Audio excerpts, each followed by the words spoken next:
Geneva's Closet Talk Show. Trying to make sure my camera right. Please make sure you like and share this video and subscribe to Geneva's Closet if you haven't already done so right here on YouTube. And you can follow me on Facebook at what? At Geneva's Closet. And you can email me at genevasclosett22@gmail.com. Now, let's get into the news. I know y'all was looking at that, the title, like, what in the world did she say? A pimp said. A pimp is alleging that he was falsely accused and imprisoned for rape and prostitution. And I think they're saying that he raped a 15 or a 16-year-old girl. So yeah, and then come to find out, after I looked at his information that he sent me, I had remembered that he contacted me in October of last year about this whole case. And so it's pretty interesting. So I didn't initially know that that's what it was when I was reading on his stuff. But when I talked to him on the phone and he was saying certain things, I had to ask him, so are you a pimp? And he said, yeah. Now, I can't remember if he said he is still a pimp or he used to be a pimp. But nevertheless, he is from Texas, and he is saying that they falsely imprisoned him and threw him in jail for 8 years. So he was in jail for 8 years. So we're going to have Cindric on in a little bit. So let me tell him. But right now, you know that I got with me the wonderful, the talented, and the outspoken Miss Essie Berry. How you doing, Miss Berry? Hey, I'm gonna take all that, the outspoken. The rest of that shit I don't know about. Okay, yeah. Just outspoken, yeah. But I love you when you call me out. I couldn't wait to get on here tonight. I ain't gonna run my mouth too much. Child, I'm gonna shut up. Y'all, I got my popcorn. Y'all know I got that. And look, Geneva told y'all to bear with us. Y'all been blowing my phone up all day. We off on the time a little bit. When we get in the same state, when I get to Chi-Town, we'll be good then, okay? Until then, we got to get it together, people. Go, Geneva. Right. We're just waiting for Cindric to come on right now. But yeah, people, he said that he was, like I said, this is going to be an interesting one. Because when I was reading on it, I said that this man, is he talking about a massage parlor? Is this a massage parlor and stuff too? So yeah, it's definitely interesting. We're just waiting for Cindric to come in. He's trying to get his camera and stuff to work. Let me see. Okay. What's his name? His name is Cindric, right? And that's another thing, people. I don't know if I'm really going to be showing anything on the screen because I believe that Cindric, you can actually look him up. His name is Cindric Wilkerson. You can Google search him and see his case on there from Texas. Senrick Wilkerson. Cedric, you knew this show was gonna go on. I don't like that your camera ain't ready because we ready to go on. We over here a little bit early because you said it. Baby, you better go get your camera together. This gonna be interesting. I got my popcorn. Cedric, where your camera? Where your camera? Yes, yeah, because what was I about to say? Right, because we are going on a little bit early, people, because I keep getting my time all messed up with Essie. I keep thinking that sometimes I'm thinking she ahead of me. Other times I know she's behind me. So yeah, we was really supposed to be going on at a whole nother time. Okay.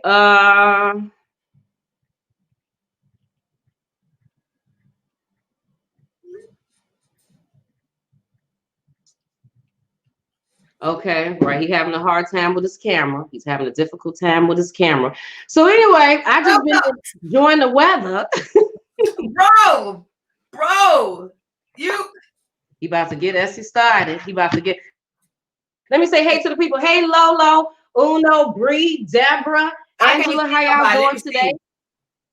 Oh, you can't see anybody. How's the weather going? Let me see if I can. Yeah. Oh, all these people are in the chat. Well, I was like, well, hello. Let me get this since Mr. Pimp late. Okay. Hey, Miss Kim, Miss Jasmine, sweet lady. First time I see that, I'm gonna sing that song, Geneva. What's my daughter doing in here? My daughter is in here from Japan. Hey, Jasmine. Hey, Jazz. Is she even doing on at this time? So if it's 5, 6, 7, 8, what is it like? No, it's 6, 7, 8, 9. It's like 9 o'clock in the morning. Your time. Hey, you know why she on, Geneva? You want to know why she on? Why? Why she on? What G&E got to say, baby. Right. Probably looked at that pimp title and was like, what type of mama got a pimp on the show? No more. It's hot in LA. ATL. What? Okay, we can't get Cynric on here. We may have to reschedule this whole thing. It's gonna be a wrap. We don't get you on here. Yeah, Can we call him on the phone? You want to tell him on the phone? You don't want to show your face? You got your camera messed up? Can we hear your voice? We probably could call him on the phone, but I feel like it's not the same. It's not the same as actually being able to see Mr. Cynric, aka Sin, and find out why exactly, because I just find that to be interesting that he's a pimp.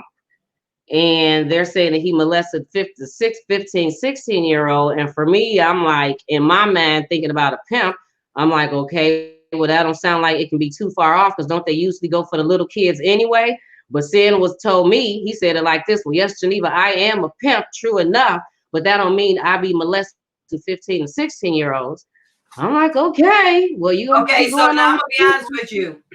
If that was me and I had a way to decide whether this man was true, or because I haven't heard the story, but I would go every way to see if he's lying or telling the truth. They got some called truth serums, some stuff they used to back in the wartime. I be wanting to do some stuff like that on people like that. I'm just saying, or a lie detector. But you know, you can read and figure out how to whoop them lie detector tests. You know, not saying either way. We just have a conversation till he get on the phone. I can't wait till I see his face. I'm excited about this to see what's going to be said. The pimp part, pimping is what pimping does. I got to see that for myself. But I think he's here. That I read.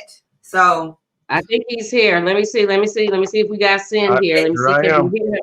Sin, can you hear me? Can you see me? I can see you and I can hear you. Okay, Miss Essie Trying to get centered on my deal. Okay. Maybe that's center. Okay. Okay. Hello, how are you? I'm okay. It's hot.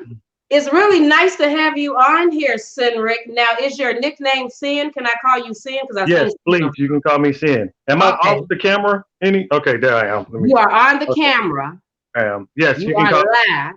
You are live and everyone can see you. And we don't want to take up too much of your time, Cynric Wilkerson, but just want to give you an opportunity to tell your story. So can you give people so how old are you, Sin?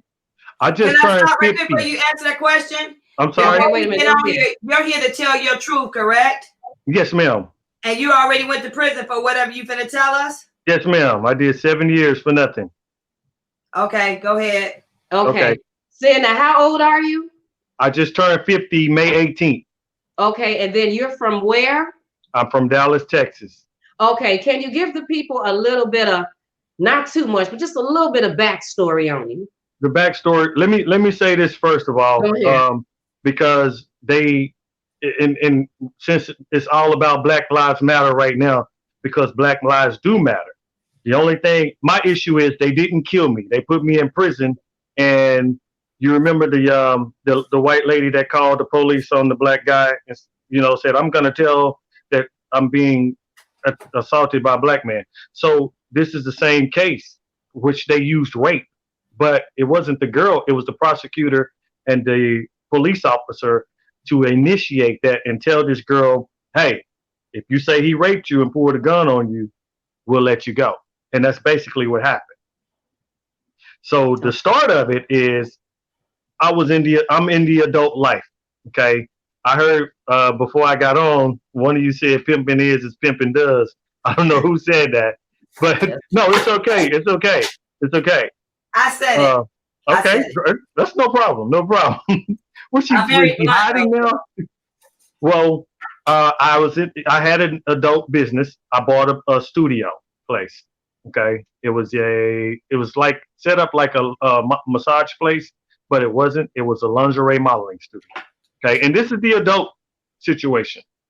So, the underage girl came up there, and am I allowed to say names here? Yeah, you can say last name or first name, but if they were underage. Her name is Destiny Ray Austin, and name, bro. Okay, but go ahead. Yeah, I don't care because I'm coming after them anyway. I don't care. But if I can't, let me know. So. Well, just to protect them or whatever. But if you want, you ain't gotta say their whole name. You want to just call their first name, so we'll just know who you talking about. So her name is Destiny. Okay. And she came up to my place of business, and she was only there for 3 days, and we had no idea that this young woman was 16 years old. Okay. The bottom line is, when I found out she had drugs in my place and she was stealing from one of the other girls, I called up to the studio and I fired her. Okay. I told her to get out, and I wasn't polite when I said that. And I'd say a week after that, this was in April of, actually, the date was April the 21st, 2008. Okay. So I told her to get out. And like I said, I was not polite when I asked her to leave. She made her threats, whatever. Eventually, she left. Okay. We thought that was the end of it. So May 1st, 2008, this girl called me, and I didn't know who she was. Okay. So she kept saying her name. It's Destiny, blah, blah, blah. Okay. Well, what do you want? Well, I want to come back to work up there. Nope. And we found her age on MySpace, which happened to be 17. But all her paperwork that she signed and her ID said she was 19. And I'm going over this situation with her. Is like, why would you say that you're 19 and your MySpace says you're 17, so you can reach? I mean, MySpace reached hundreds and thousands of people. So she kept saying, "Oh, I'm really 19," and that didn't fly with me. Okay. And eventually, well, she said, "I'm really 19" about 3 times.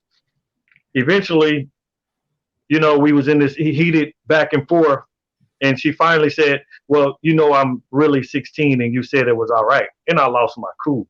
I mean, I talk bad, and she continued to say, "What about when you hit me?" Am I still there? Yeah, you're still there. Yeah. Okay. She said, "What about when you hit me and we had sex and you hit me in my face, and what about the money?" I said, "You've never given me any money. What are you talking about? I never touched you." And I'm really just cracking up at this situation, trying to figure out, what is this girl really trying to get? What's her point behind it? I had no idea that I was being recorded. Okay. And I didn't care because I didn't do anything with that girl. My phone hung up. I called the number back and I asked her, and I'm going somewhere with this. Okay. I called the number back and I said, "Hey, look, I never touched you. You never gave me any money. I never hit you. I never had sex with you. I don't know where you're getting this from." And she just, "Oh, what?" And then they hung up the phone. Okay. So September the 7th, 2008, I was at home with my son by myself. I had a big 4-bedroom house. One of my women lived with me, excuse me, who I had who I had my son with. There were at least 30 task force that kicked in the doors, broke out windows to my home. They had a paddy wagon outside my house, and I lived in the white folks neighborhood, okay, in Richardson, Texas. So they wouldn't tell me why I was being under arrest. They had CPS in the middle of it. They had guns because my son jumped up. I always slept in the bed with my son, okay? And when they kicked in my doors, I thought I was being robbed. So they ran in, and I'm like, "Hey, look, you can have anything. I got my son. I'm in the back of my house." And they ran in on us, and they drew guns. They had a gun upside my son's head. They had a gun upside my head. CPS it was in the middle of all this, and I'm like, "What are y'all doing this for?" So they took my son. I'm sitting on the table, I'm asking, why am I being detained? What am I being arrested for? And I was just told to shut the F up several times, and these officers, there was only one black officer inside my home, and he was the one closest to me. And I kept saying, "Man, what am I being arrested from?" And one of the officers, he came in my face. He said, "Man, shut the F up before I do something that you won't like." And I'm like, "Say, man, for real, if you want to kill me right now, now's the time. Because I guarantee you, if y'all let me go, me and you won't be able to deal with it. I'm not going to put up with this. Why am I being detained?" So the black officer backed up. He said, "Say, bro, just be quiet, man, and just go ahead and deal with this. Just be quiet." So they took me to the police station. Again, I had no idea why I was being detained. I'm in the room. Here come one of the officers. Hey, you want to talk? I said, I want to talk to my lawyer. I want to call an attorney. Oh, well, we'll be back. 30 minutes later, they did the same thing. They did that 3 times. Okay. So I'm compromised now. I'm tired. I'm handcuffed. It's cold. So I want to talk to somebody and find out what's really going on. So they took me to another room. And here comes Detective Michael McMurray. When I saw him, I was like, oh, okay, because let me back up really quick. Because in 2004, I was in a strip club. There was an altercation. A white man jumped in my face, put his finger in my chest, and asked me if I wanted to go to jail. And I snatched that boy and threw him over a table. That was who I threw over the table. So now I'm facing, yes. Here's something that's personal to him. But I didn't know that they had this girl. Okay. So when I saw him, I was like, wow, okay, because I haven't had a lot of fights in my life, but ones that I have had, I remember if I touched somebody before. You understand what I'm saying? I don't forget a face. So here he said, he read me my Miranda rights. And I asked him, what am I being under arrest for? He showed me pictures of the ladies that was at my studio, at my place of business. I named them. Yes, I know who that is. That's Jade, that's Jewel, that's Jazzy, that's, so-and-so. And he said, okay. So he showed me a picture of this one girl. It was a mug shot, but it didn't dawn on me at the time. And I'm looking at the picture. He said, you know who this is? No. He said, yes, you do. I said, no, I don't. He said, that's Destiny. And he said her full name. And I picked the picture up. I said, that's not her, man. He said, yes, that is. That's her. And I looked at it again. I was like, dude, that is not her. Again, it was a mugshot picture. And I wasn't thinking at the time. And he finally said, man, I'm telling you, this her. And I looked at it and I was like, oh, okay, I get it. This girl done went to jail and now she's using me. So this is why y'all did all this. Okay, what you need? So he says, well, once I take DNA from you, it's going to prove that you raped her. I said, dude, take DNA. You can have semen, urine. You can even cut one of my braids out and use everything because I know I've never touched that girl. And then I said, oh, wow, y'all was recording me on the phone. I said, okay, I can't wait till this come to the scene. Well, he looked back, shook his head and said, well, we're not going to charge you with any rape. And I hit the table. I said, I know you're not going to charge me with a rape. I'm not going to be that black man that y'all do that to. So whatever it is you're going to charge me with, let me know so I can get on my lawyer and deal with it. They took me to the Lou Stericks. 3 hours later, they booked me in. I went before the magistrate judge, and she read off my charges. My charges were compelling prostitution and aggravated promotion of prostitution. Bond out, I'm released it was like 12:15, 12:20, midnight. So they gave me 1 day in jail. Sorry. So I hired Calvin Johnson. Oops, I'm sorry. That's the attorney that I hired. Oh, that's all right. Call Calvin because I want to know if he's good. Calvin Johnson, you went to jail behind him? I went to, okay, I hired him. I played basketball with Calvin Johnson in college. We both graduated from Howard Payne University. Okay. And we were still playing ball at the gym at the time. Twice a week we saw each other. Okay. And he knew what was going on in my life because I ended up playing professional basketball in Europe. Okay. And I had no idea that he was pursuing a law degree. I was pursuing the NBA, my college days. Anyway, so when I get out of jail, I hired him. Of course, my mother had already contacted him because he knows my family. And I was indicted. I think I paid Calvin Johnson $10,000 for that case. They dropped the aggravated promotion of prostitution charge. He never told me that they even dropped that charge. I was indicted October the 13th, 2008 for the compelling prostitution and the aggravated promotion of prostitution. Calvin and I met one time to discuss that case after they got when he received the discovery on this case. I thought it was both cases, but it was just that case, the compelling prostitution. That's the only case that I should have been going to court for, to which I only went to court for that case for 2 years. And all he did was continue to set it off 3 months at a time, 4 months at a time, 5 months. The longest he ever set that case off was 6 months. He called me the next day. After, he said, I'm going to listen to this recorded tape. Okay. He said, I'm going to call you and let you know the information. He said, because I'm worried about the tape. When he looked at all the discovery, he was like, where's the girl at? Where's the girl? How did they know she was at your place? I don't see her in any of your documents. I don't see her on your website stuff. I didn't see her in your advertising or anything. Because I never advertised her. She was only there 3 days. Well, he said, the only thing I'm worried about is this recording. So I'm going to listen to the tape and I'm going to call you. Well, I got a little, overzealous. So I called him on my way to the gym about 8:30 that morning, the next morning. And he was like, what's up, big dog? I said, man, I want to know what's up on the tape, So he was like, man, you must have known that they was recording you.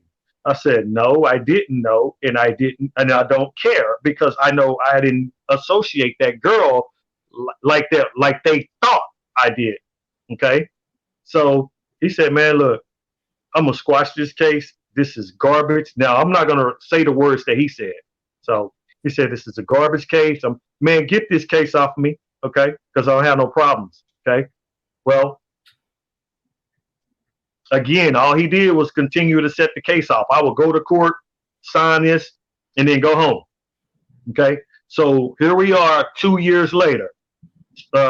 November of 2010 approached us. The day was November the 29th, 2010. It was a Monday. Calvin's secretary, his paralegal, Monica, a Hispanic woman, she called me. She said, Sin, are you busy? I said, I'm on my way to go pick up my friend. Why? Well, Calvin wants you to call him on this number on a payphone. And I'm like, why the hell would I need to call him from a payphone when I use my cell phone 24/7? She said, I don't know. I'm just doing what please just call. I said, okay, I'm going to play along with this. So I pull up, and mind you, I have not been seeing Calvin at the gym lately. The past 3 to 4 months, Calvin hadn't been at the gym. Okay. So I go to a payphone. I call him on this number. He's like, Sin, what's up, big dog? Why am I calling you from a payphone, bro? It's hot outside. He said, man, you done picked up some new charges. I need you to leave the state and hide. I'm like, dude, are you crazy? I'm not going anywhere. What you mean? And why am I calling you from this payphone, man? He said, well, the FBI is tapping your phone. Really? Seriously, dude? The FBI? I was like, man, stop playing with me. What's the deal? He never once told me what these new charges were. I'm like, dude, stop playing with me and tell me what's really going on. He said, man, seriously, just leave the state and hide. Nope, not going anywhere. My mother was living with me at the time. I had my baby mama, she had left for a little while, and I had full custody of my son. Okay, my son was everything to me. So my son was out with my mom. Okay. And I told my mom, I said, Mom, the police are supposed to be looking for me. So don't come home today. I'm going home, and I'm gonna open up my doors so they have to kick my doors in no more and break out windows, because apparently Calvin said I picked up some new charges. Okay. So my mom came back home the next day. Said, I'm not staying at your sister's house because she's driving me crazy. So she comes home. The police never shows up. Okay. So I called the bond company, to which, remember, the only charge that I'm out on bond is from the 2008, the compelling prostitution. I called the bond company. I have the bond lady's personal cell phone because this lady had taken a like to me. Okay. So we were getting ready to, I'm sorry? I said pimping. No, I'm just joking. Go ahead. No. Well, honestly, that's what she wanted to talk about because she was, like I say, hey, you ready to make another career move? So we were talking and she was like, hey, I said, hey, I'm gonna say her name, Gia. I said, Gia, sweetheart, what's going on with this? And she said, what's going on with what? I said, come on, man, don't play. She said, Sin, I can't talk to you like that. I'm at work. I'm not talking about us going out. I'm talking about y'all. You guys have apparently forfeited my bond, and I have these new charges. I have warrants out for my arrest. And she was like, we haven't forfeited your bond. What are you talking about? I said, well, I had one of my peoples pull up my name. Apparently, there's a warrant out for my arrest for bond forfeiture from you guys and sexual performance and sexual assault. She said, you are lying. So she pulled up something. Here's what she said. Am I allowed to cuss or should I just bleep my own self out? Well, I mean, ain't you should run if you that's who you is. So I mean, what is what it is. Not too bad, okay, right? Go ahead. This is what she said. I quote her. She said, Sin, this is some bullshit. I'm gonna call Calvin and I'm gonna get on his ass because this is bullshit and they know it. They playing games with you. Don't go nowhere. I'll call you back in 5 minutes. She never called me back. Calvin called me and threw a fit. He's like, dude, don't call no bond companies. You're going to mess everything up. Leave everything alone. I got you, big dog. I said, if there's a warrant out for my arrest, man, how come these jokers ain't came over here like they came over here in 2008? I mean, I have plenty of money to bond out, and I'm not going to mess with you because you playing with my life, dude. He said, man, I'm going to take care of it. I'm going to take care of it. Okay. That was November 2010. Okay. The exact date was November the 30th, 2010, which was a Tuesday. Okay. Friday came around, December 3rd, 2010. Calvin called me that morning and said, hey, can you meet me to the court building? I said, for what? He said, I have everything figured out. What do you have figured out, dude? He said, man, I got it all figured out. Just meet me. Can you meet me? Excuse me. I said, yeah, I'll meet you. I said, hey, mom, I don't know what's going on. Here's where I keep my money. Here's Gia's cell phone number. I'm expecting to go to jail, okay, for these new charges. I said, mom, call Gia. Gia will come get me. And she know I'll pay her. I'll take care of the bond afterwards. But she's not going to let me sit in jail. Okay. So I pull up. I go into the court, meet him.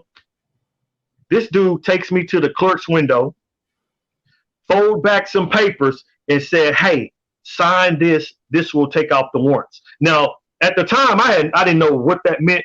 But now, knowing what I know, that don't even make no sense. Signing some papers can't take off no warrant like this. Did you read what you signed? He wouldn't let me. I'm grabbing the papers. I'm sorry? How could he not let you read what you signed? I'm like, Calvin, let me see the papers. We're pulling back and forth. He was like, no, man, just sign them because I'm in a hurry. I got you, man. I got you, big dog. And the reason why I went ahead and signed them, because like I said, this is a dude that I played ball with in college. Okay? That makes a lot of sense not to read them. I'm sorry? That makes a lot of sense not to read them because you're a homie from college. You know? Yeah, and he knows my family. And we played ball together. And, I was in a fraternity called King's Athletics because this is a Christian school, a private university that we graduated for. So I was going with my heart, not my mind on this situation. Okay? So I got you, big dog. Just sign this. And what I ended up signing were some personal reconnaissance bonds that were made up that had been already pre-signed by a judge. They made all this stuff up, okay? And I'm not knowing this at the time. So I signed them. The clerk at the window said, hey, Mr. Wilkerson, drive home slow because it's going to take about 3 hours for these warrants to clear. Okay. So I'm sold on this, sign this, the warrants are off, So I went home. That was a Friday. That Monday, I received a letter in the mail from Calvin's office. Said I had a court date on December the 13th, 2010 for compelling prostitution. That's the only case that I had been fighting. Okay. I show up on my court date. That was a Monday. He comes in late as usual. I had a call coming in. He comes in late as usual. He goes in. He walks out with the prosecutor. And he's like, come on, big dog, let's go downstairs. Okay, what we going downstairs for? He said, man, look, we don't want Judge Lewis. We gonna do this other judge because Judge Lewis won't be fair. I'm like, be fair about what? I said, dude, tell me what's going on because you're moving too fast. He takes me into an office, into a room. He said, hold on, I'll be right back. He leaves, come back, he put a paper down. He said, man, I need you to sign this 12-year plea agreement. I said, for what? He said, man, because if you don't sign this 12, you're going to get 60. I said, you can give me 60 life sentences, dude. I will never sign for something that I didn't do. Again, I'm only thinking this is the compelling prostitution charge. He said, man, you don't want to go to trial. Well, we're going to have to do something else because I'm not signing anything. We go into this room, go into this court before Judge, I can't remember his name right, Keith Dean. Okay, we go in this court. This man, I later learned that this man had been retired. I later learned that this man had been voted off the bench for sending a black man to prison for life for marijuana and giving a white man probation on a murder charge. That man had been voted off the bench in 2006 for that. Okay, I later learned this. Anyway, we go in here. This judge said, they said, well, we offered him 12. I ain't signing for nothing I didn't do. I'm innocent. Again, I'm thinking I'm going to trial for compelling prostitution. I'm gonna fight that. This judge say we going to trial tomorrow. Starts compelling prostitution, sexual performance, and sexual assault. I said, what? He said, yeah. Next day we picked up. Well, that night, Calvin, I was gonna say, dude, you better talk to me about this. We go to we meet at a Taco Bueno, a restaurant. At that time, my baby mama had got back with me. So, I have like 6 women that's with me at the time. And everybody is just shocked, like, what's really going on with this? So my baby mama had showed up at the Taco Bueno. Now she's the state's witness. The state has convinced her to testifying against me. Okay. Your baby mama. So Calvin says, look, man, don't come to trial tomorrow. I said, why? He said, because I ain't going to win. I'm going to lose this trial, man. All you have to do is get in your truck and leave the state, bro, and just stay gone, man. For what, dude? He said, they ain't going to look for you for a while. Just stay gone. Nope. I'm showing up. And guess what? I've been talking to this white man, this other lawyer. I'm going to bring a white man in there because you playing games, dude. You selling out. And I don't know why, but you selling out. He said, no, you can't bring another lawyer into this. I won't allow it. And the judge, he said, man, if you do this, you're going to end up getting a life sentence. This dude is scaring the hell out of me, but not. Because I figured there's no way in hell that 12 people, I don't give a damn what color they are going to find me guilty of this mess. Okay? So we go to trial the next day. And this girl get on the witness stand and say I pulled a gun on her and raped her. I've never, anybody that know me know that I don't deal with guns. I don't even believe with guns. I don't believe in guns at all. I've never touched this girl. Like, I raped her with a gun. My lawyer said nothing. He didn't say nothing. He didn't say objection. And there's absolutely no offense report. There's no complaint affidavit. There's no probable cause affidavit that said anything about sexual assault or sexual performance or a gun. There's nothing in the paperwork that the Dallas Police Department or the Dallas County District Attorney's Office can show you where I had a gun other than what they're saying in the transcript. Okay. Yes, ma'am. So I'm gonna do that. So I want to ask a question. Okay. So there was never a gun. No, ma'am. Was there ever the name of the gun? What type of gun it was? No. Never. Was there ever the gun show when you went to court? No. Nobody ever brought a gun up. No type of way say what the gun was, what type of gun, nothing like that. Not once. Have you ever in your life owned a gun? Never. Never ever. Never. The last time I touched a gun was in 1994 during spring break in college at Howard Payne University in Brownwood, Texas, at a gun range with my Muslim friend named Terry. That's the last time I ever touched a gun. But 1994. You never bought a gun in your life? No, ma'am. And they never found a gun on you at any time during this whole procedure ever? Not once. Not once. Okay. There's no rape kit. The police never did an investigation on the sexual assault or the sexual performance. There's no investigation. Where's the girl at now? She's in Pennsylvania, Philadelphia. Right now, she's 29 right now. So besides that one girl, that was the only underage girl that you ever had in your place? There was another girl from Oklahoma. See, this is what puzzled me with this. There's a guy. That's my first question. Was that the only underage girl that you know of? Or did you have other underage girls in your facility? There was one other girl that was underage that they had found out, but they never brought her up because they had all her paperwork where she signed. They had a copy of her ID that shows she was 21 and she was dancing at the club down the road.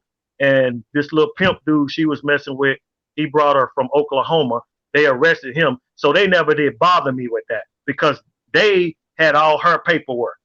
Do you have copies of the paperwork where they lied and said they were overage? Do you have copies of that? The courts has it. It never came into court. I don't have anything. They won't give me anything. In 2008, when they arrested me for compelling prostitution, the police, they not only did they kick in the doors of my home, they kicked in the doors of my business. And they took because all those women's documents stayed up there. Okay. So they gathered all of that information and turned it into the discovery package for the compelling prostitution. They have all that information. It never came into trial. So how long have you been a pimp? I'm sorry? How long have you been a pimp? Since 2002. And so what made you want to sell women? I just want to know out of curiosity. So I can go back. I graduated from college in 96. I pursued the NBA, didn't work out. I played on a few semi-pro teams. Then I ended up going overseas and playing. Okay. In 1996, after I graduated from college, I was still going to tryouts, and I was living with my sister and my mother and my other sister, and I wanted my own place. Moved out, got my own place, and I was working. I was working at 24 Hour Fitness, and then I was working at. I started driving, being a driver for this escort service. Okay. So I didn't know when I went to go interview for this escort service, I didn't quite know what it was. They just said drivers needed. And all I was concerned with was making money so I can pay my bills. And then whenever there's a tryout, I have to pay for my own expenses. Okay. So that was my concern. Well, long story short, me and this young lady went to this place, and guy came out and shook my hand, and he was talking to me, and he was like, how long you been in the game? And I was like, what game? I'm not in no game. He said, you're not a pimp? I was like, absolutely not. Please don't talk to me like that. He said, man, you a pimp. I said, no, I'm not. Don't ever speak to me like that again, dude. You being disrespectful. He said, man, you a pimp. I said, no, I'm not. Stop. I love women too much. He said, yep. He gave me his card. He said, whenever you're ready for this life, you contact me. We drove away. I threw his number out the window. It's like, what the hell is what place? What you have going on with this? You know, this guy thought I was a pimp, and she's like, no, I just wanted you to see, blah, blah, blah, whatever. Well, I kept running into this man for some reason. You can call it fate because everybody is choose their own road. Okay. And sometimes you are pushed into a road without even knowing. I don't know if that makes sense, but this is how I dictate my life. Okay. So I continue to bump into this man, whether it be a Home Depot or a 7-Eleven or a Kroger's grocery store. I ran into the man at Albertson grocery store one day, and he was like, look, you ready? It's you. I know who you are.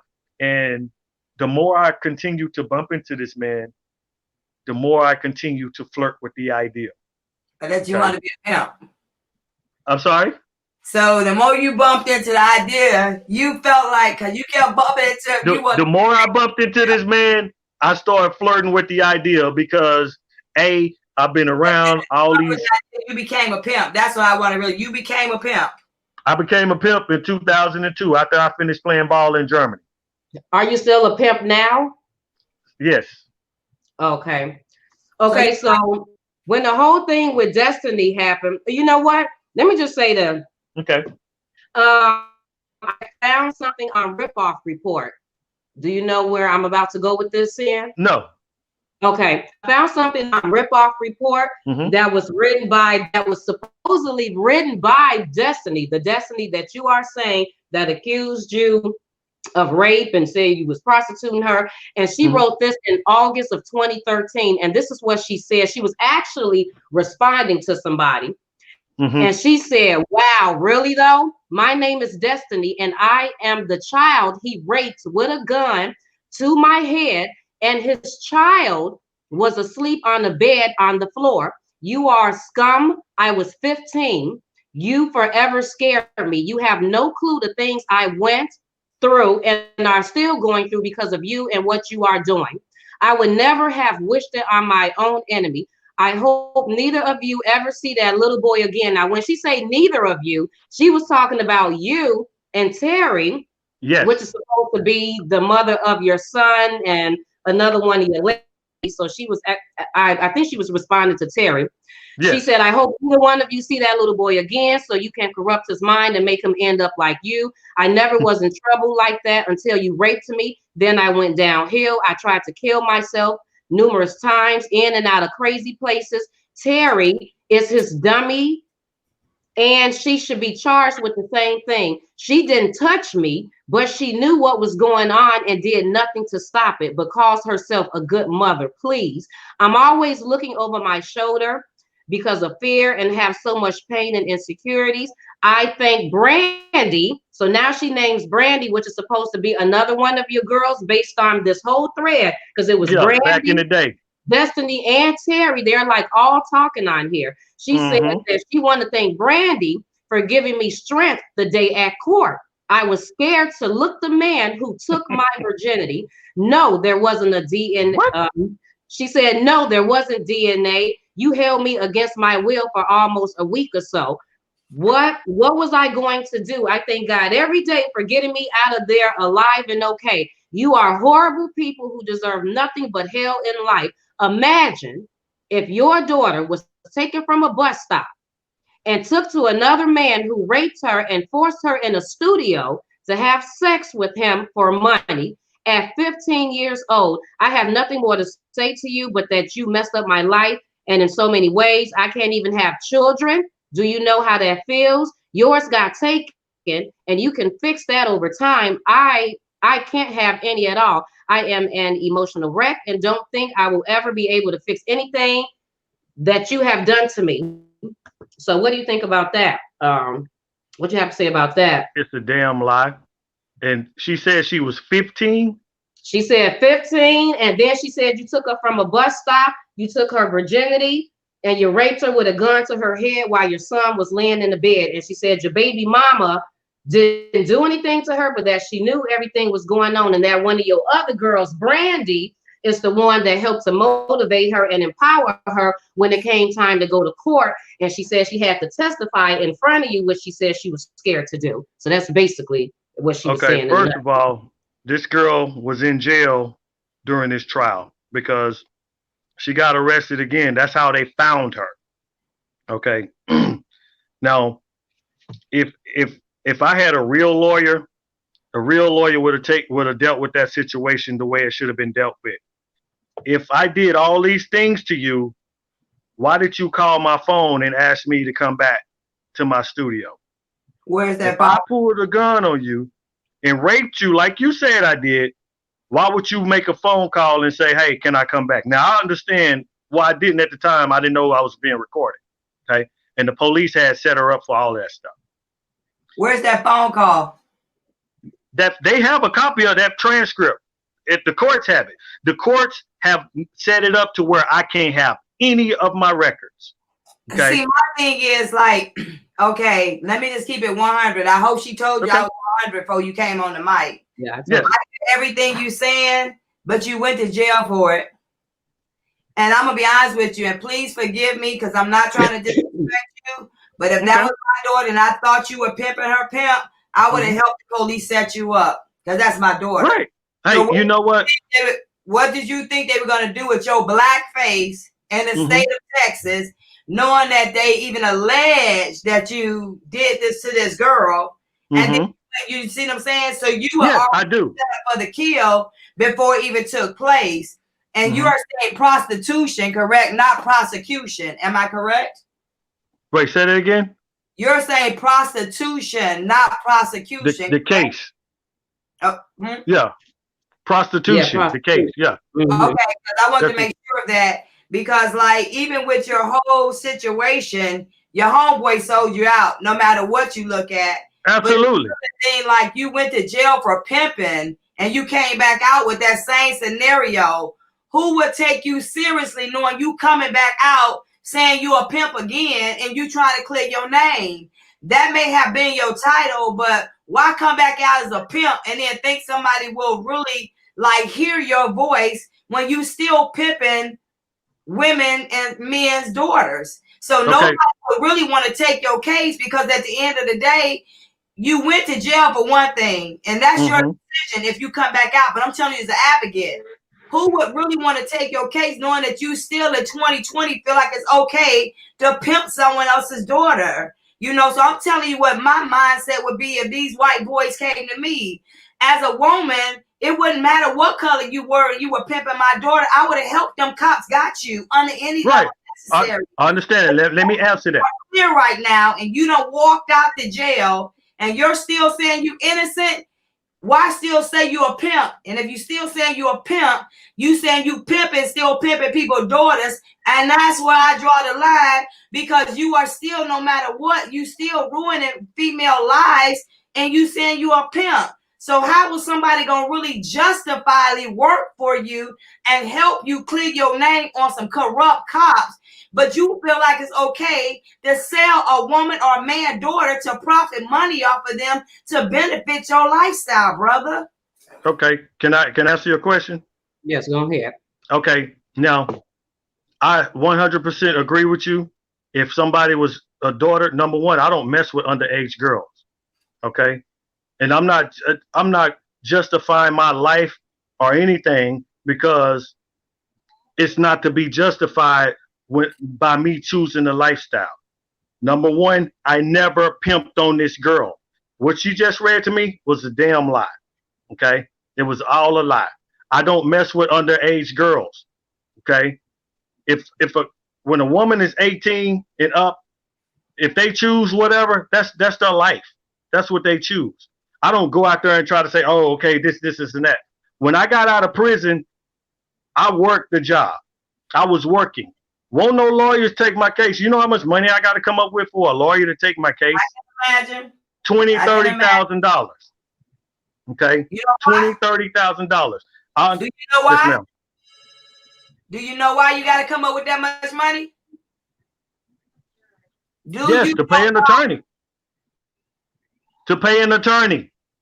No, because you still hollering you a pimp, and they I wasn't. Okay. That's one reason why you already were charged, brother. So even if you were a pimp, you coming out still saying that, they're gonna charge you because pimp got. Well, I'm saying that to you. I just made this commitment. Like I said 2 weeks ago, I got to go back to that life, because I can't maintain. I can't pay this lawyer unless I do what I have to do. So you got to This go was back. like 2-3 weeks ago. Oh, okay. I'm sorry. Oh no, Sam. Pay this lawyer. I can't hear you. Okay. My phone is so low. Hold on. Okay, say that. Hold on. Are you saying that you got to go back to pimping to pay your lawyer? Yes, Yes, that's what he ma'am. said. That's what I'm saying. You can pay 20 lawyers and he gonna pimp you, take your money, because you still in a white folks land. He's not gonna help you get off because you're pimping somebody's daughters. So you telling me, and see, this is what I want you to comprehend. I'm just saying, we ain't talking about I'm hearing what you said. we ain't talking about the girl being underage.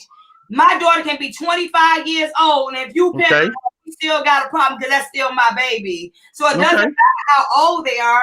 I'm saying the fact that you feel like it's okay that the guy did 8 years in prison and you still coming out to I got to go back to this lifestyle to do what I need to do to pay this lawyer. So you going to pimp women to pay this man? You going to be the laughing stock of Texas, and they're going to take another $30,000.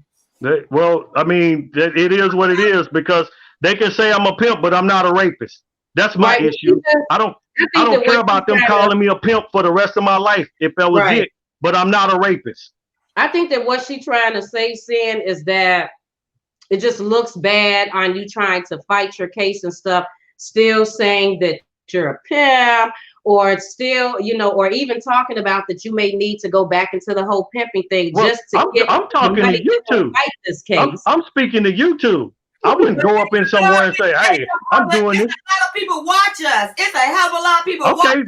You know what? That's fine. If people want to know, then people want to know. What I want them to know is I'm not no damn rapist. That's what I want them to know. I don't care if they if you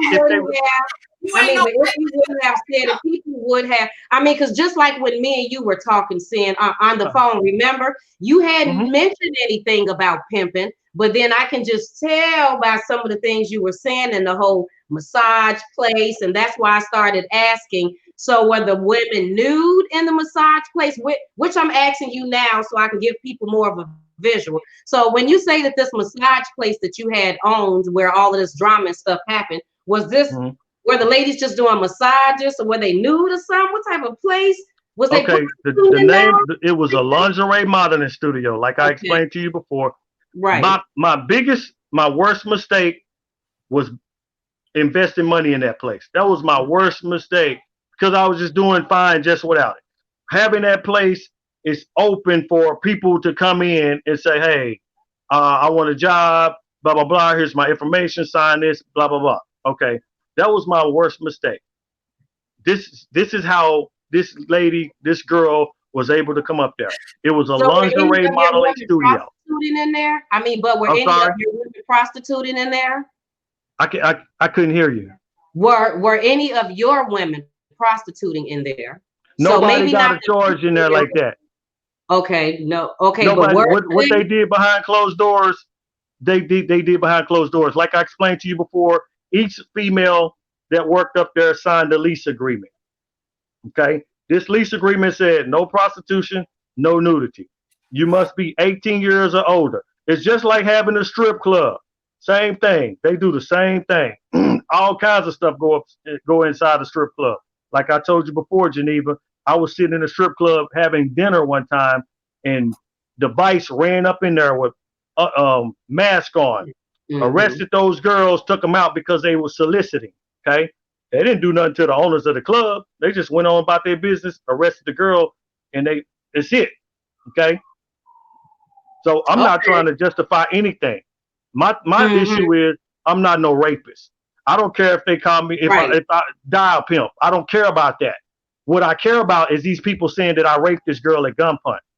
Never had a gun before in my life, and I never raped this girl. Right. That's my issue. I understand what you're meaning, ma'am, about saying this. I don't tell these people that. It's out there. Okay, fine. But it needs to be out there that I'm not a rapist. I'm not. And that entire trial wasn't a fair trial. That trial was an illegal trial because I never got arrested. I never got arraigned. I never went before a magistrate judge to tell me that I was being charged with sexual assault or sexual performance. This girl was in jail. If I committed all these crimes, they went about it the wrong. They didn't do this thing right. That girl was in jail when we were going to trial because she picked up 3 new felony charges. So whenever she can go to jail and get in trouble, she can use me to get out. That shit ain't right. I don't care, pimping or no pimping. That's not right. I understand what you're trying to say. Just the same thing like we said on the phone. Okay. That you're saying that true enough, people, I was a pimp. I was pimping the women. I was pimping the ladies. I was pimping them, and all of that stuff was happening. But I did not rape a 15. I did not rape anybody underage. I was not prostituting anybody underage. So I do. I didn't know. Absolutely not. Right. I do understand you're saying that, but I do want to say this, Sin, because you are coming out right. I got you, Essie. But because you coming on here telling your story, and there's like no news articles and stuff like that on it. So you're telling your part. So what my job was to do a little research and in any way try to pull up a little bit of maybe what the ladies were saying, so people can kind of get 2 parts to this, and then you can reply to that. So I'm going to read something else that I found. And I think that this was from, so then you can give your opinion about this. And I'm assuming this is from Brandy. And Brandy said, Brandy was one of your ladies, the same lady who the other girl, Destiny, said that she was saying that she appreciated her for being there during court when she had to testify. So Brandy says, seriously? Well, I am Brandy, and she puts her last name, she put the whole name. I am Brandy, and to set the record straight, I had nothing to do with what happened to this low-life pimp.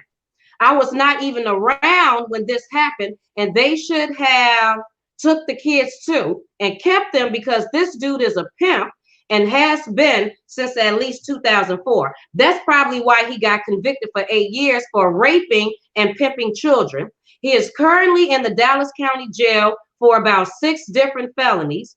If you don't believe me, you can look him up yourself. And then she said, Terry, which is your son's mother and one of your other ladies, is his prostitute as well as his kid's mom. And she was his first prostitute in June of 2005, 2 weeks after she turned 17, and he was 35. Now, I'm going to repeat that for the people.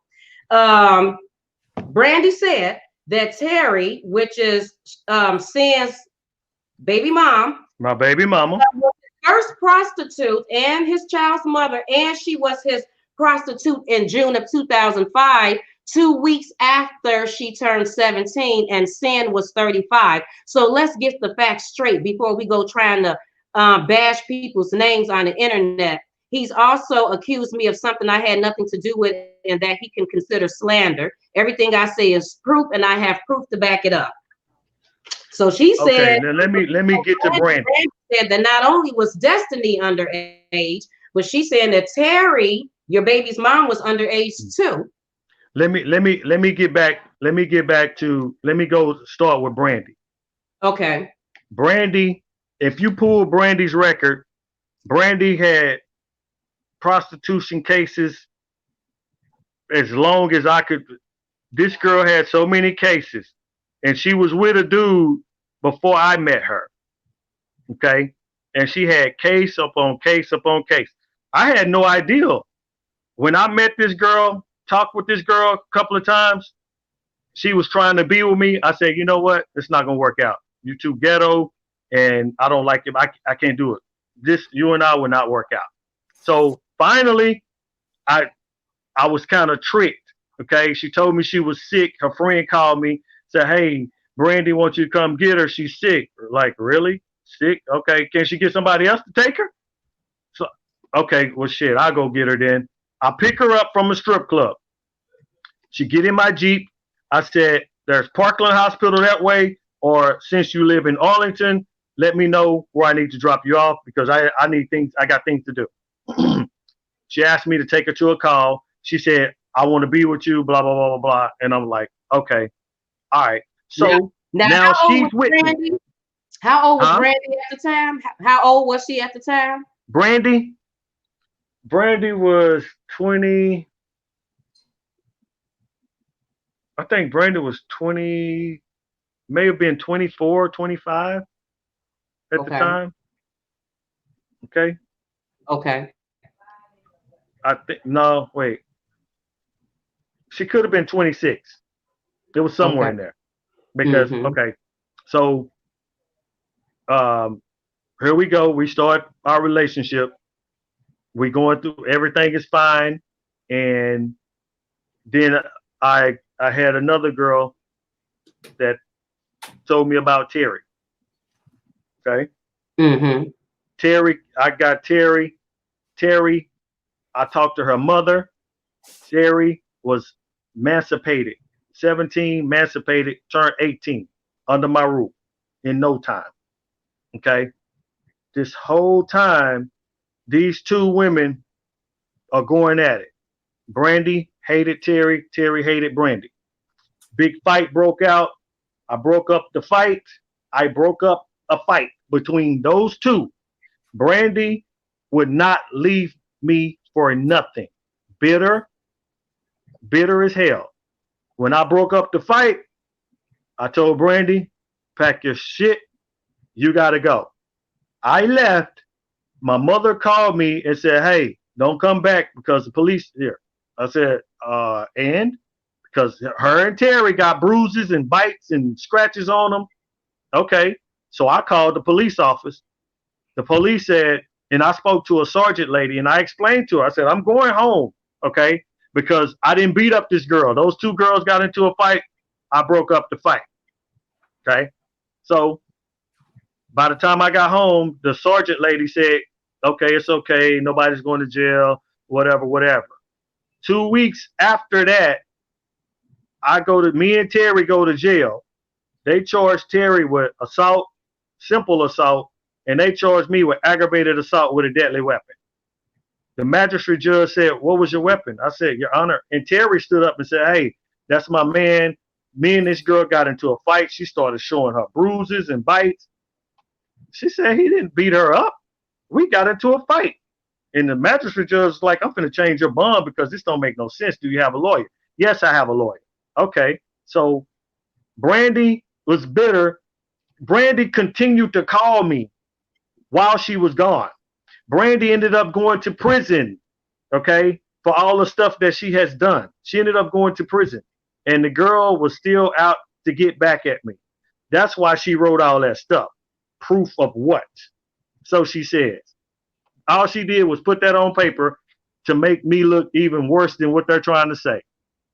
But you emancipated her at 17. You was with No, Brandy. Terry was emancipated. And me and her mother talked. Me and Terry's mom talked today. Me and Terry don't even talk today. We don't talk at all. Terry is 34 years old. We don't even talk today. But I still talk to her mother.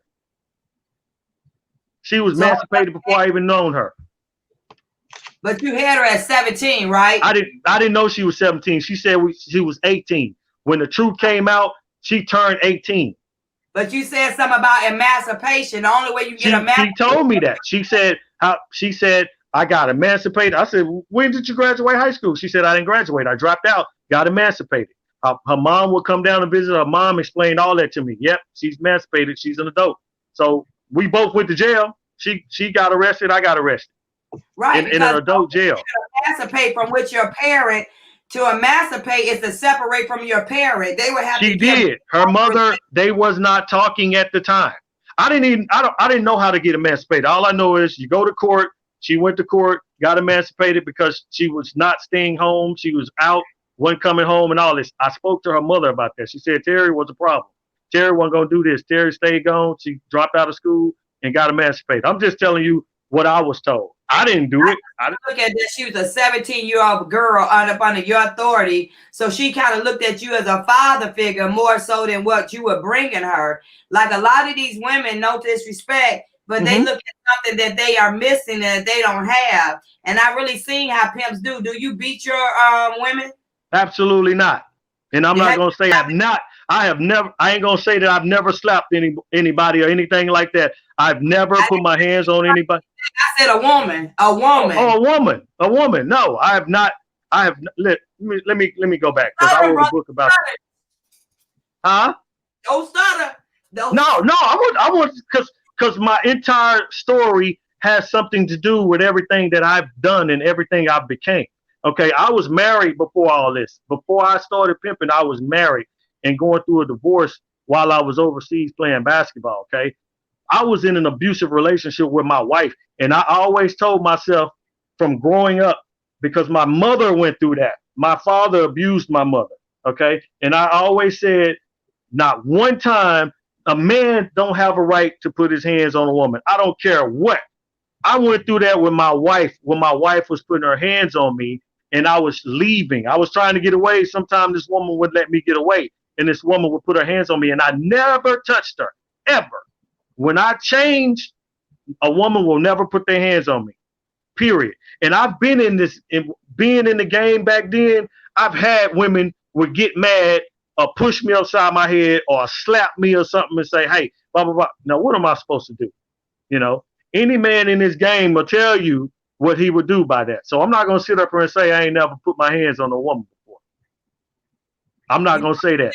Now you're going to say you never have, but you did just say you didn't a few minutes ago. I mean, beat the hell out of somebody? No, never done that.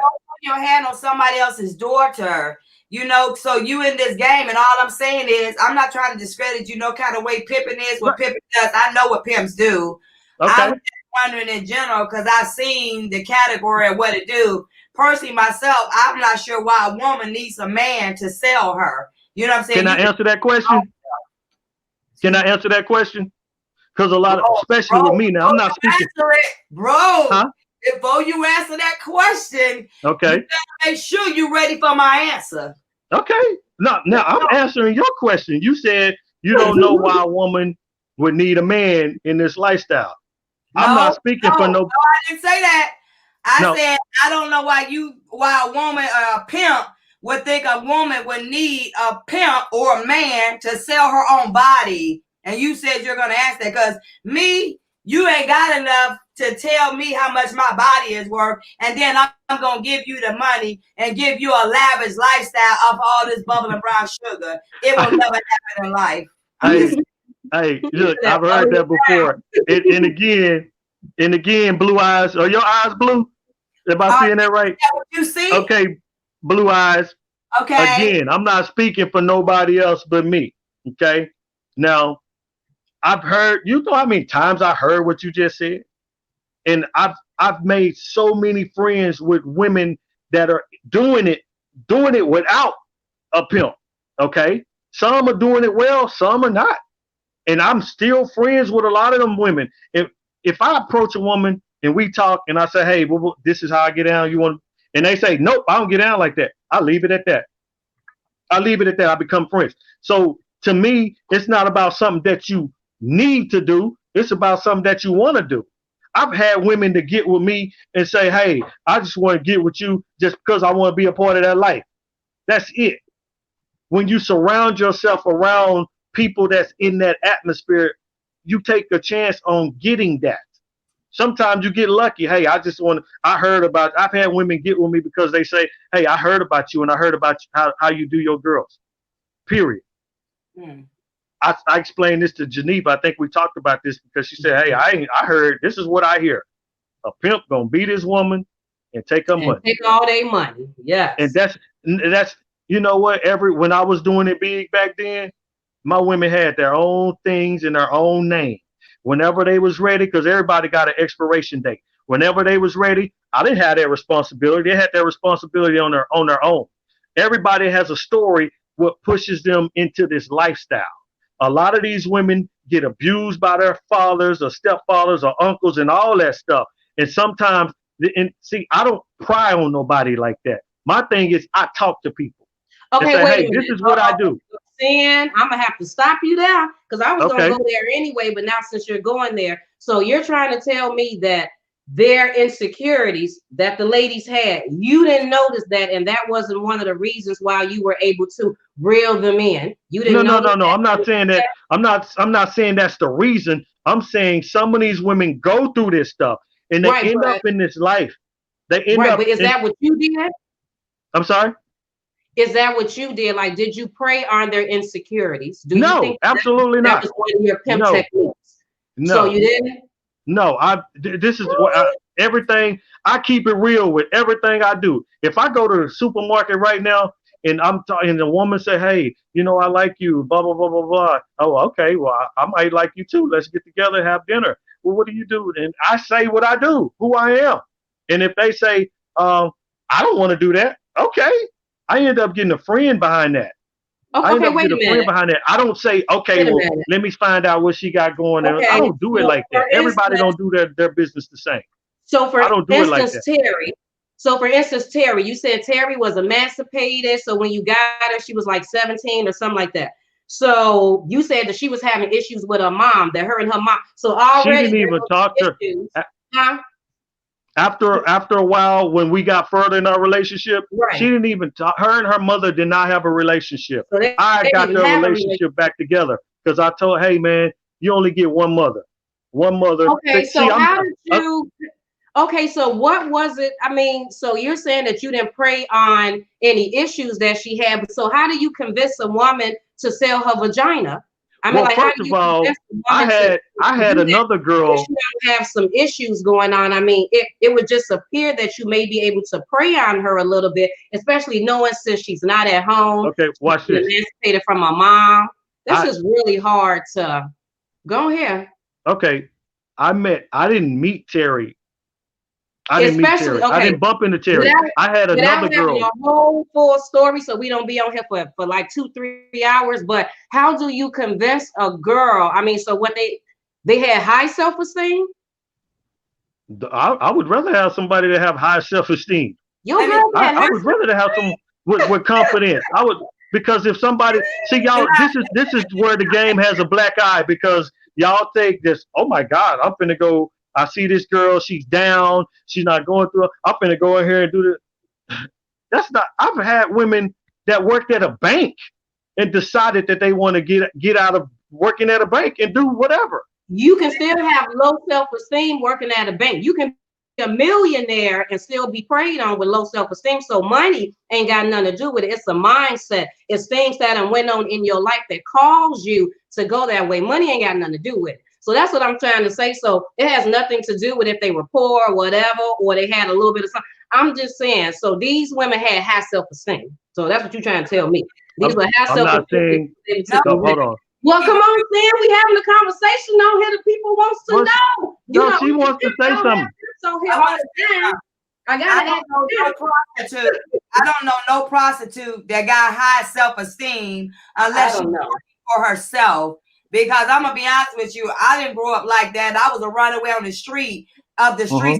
Detroit, and there was not one time that I thought that I was gonna let another man pimp my body on any level. When you go to that level, they are seeking for something else, and you are the way that can bring them there. Let's just keep it real. If you're gonna keep it 100 as a pimp, let's don't play no games. We know what pimps do, and I'm not trying I to am not playing no games with you. I'm trying to.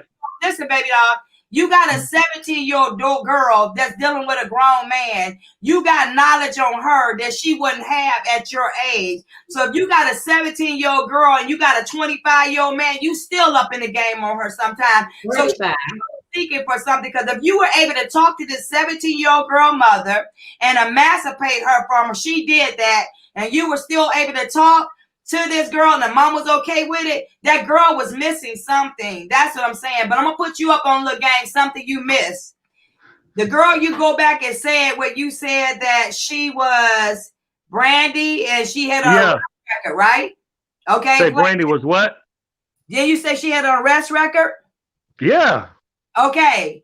My thing is they back and arrested you and she was supposed to be underage. So here's a red flag for if you want to try this. If she was underage, how the hell did she get an arrest record at 16? Was she lying somewhere? Did she get arrested and she said she was 21? Because they brought you an arrest record back. If anything, they should have brought you back with a juvenile report. How did you see an arrest record on a 15 or 16-year-old girl? And how did she get an arrest record? On what level? On prostitution? Who you talking about? You talking about the Destiny girl?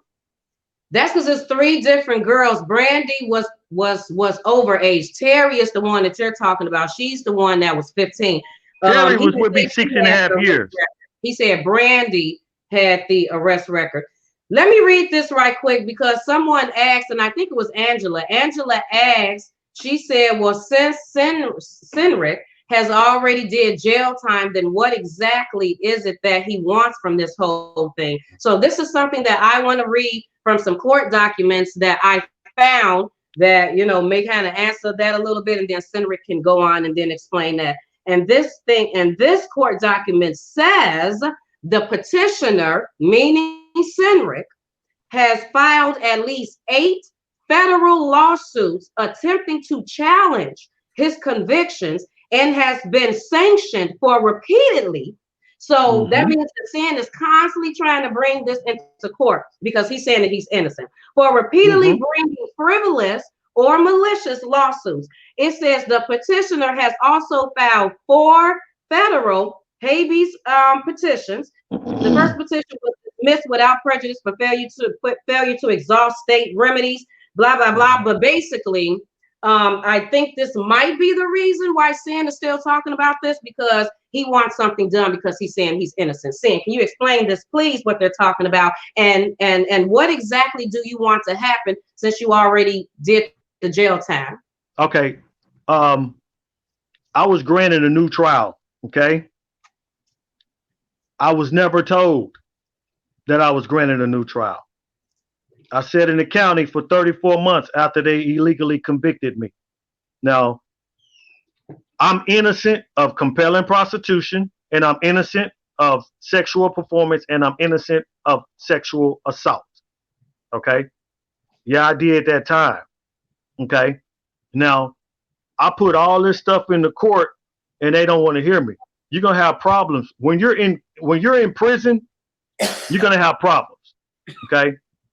When they put me on the chain bus, after I did 34 months, I got myself 2 court dates.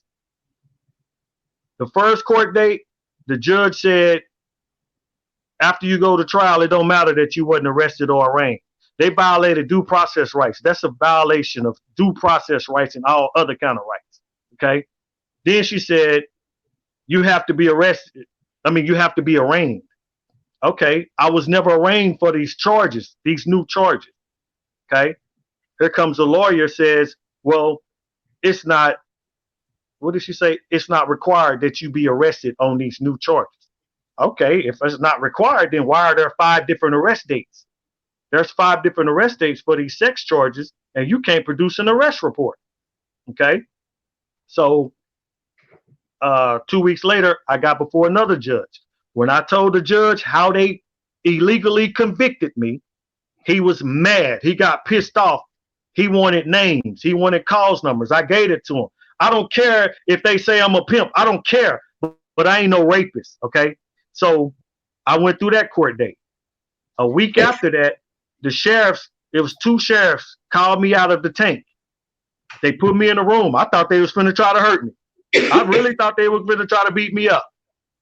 I'm like, okay, why am I in here? They said, well, we're trying to figure out how they got away with taking you to trial for these sex charges without being arrested or arraigned, because that don't make no sense.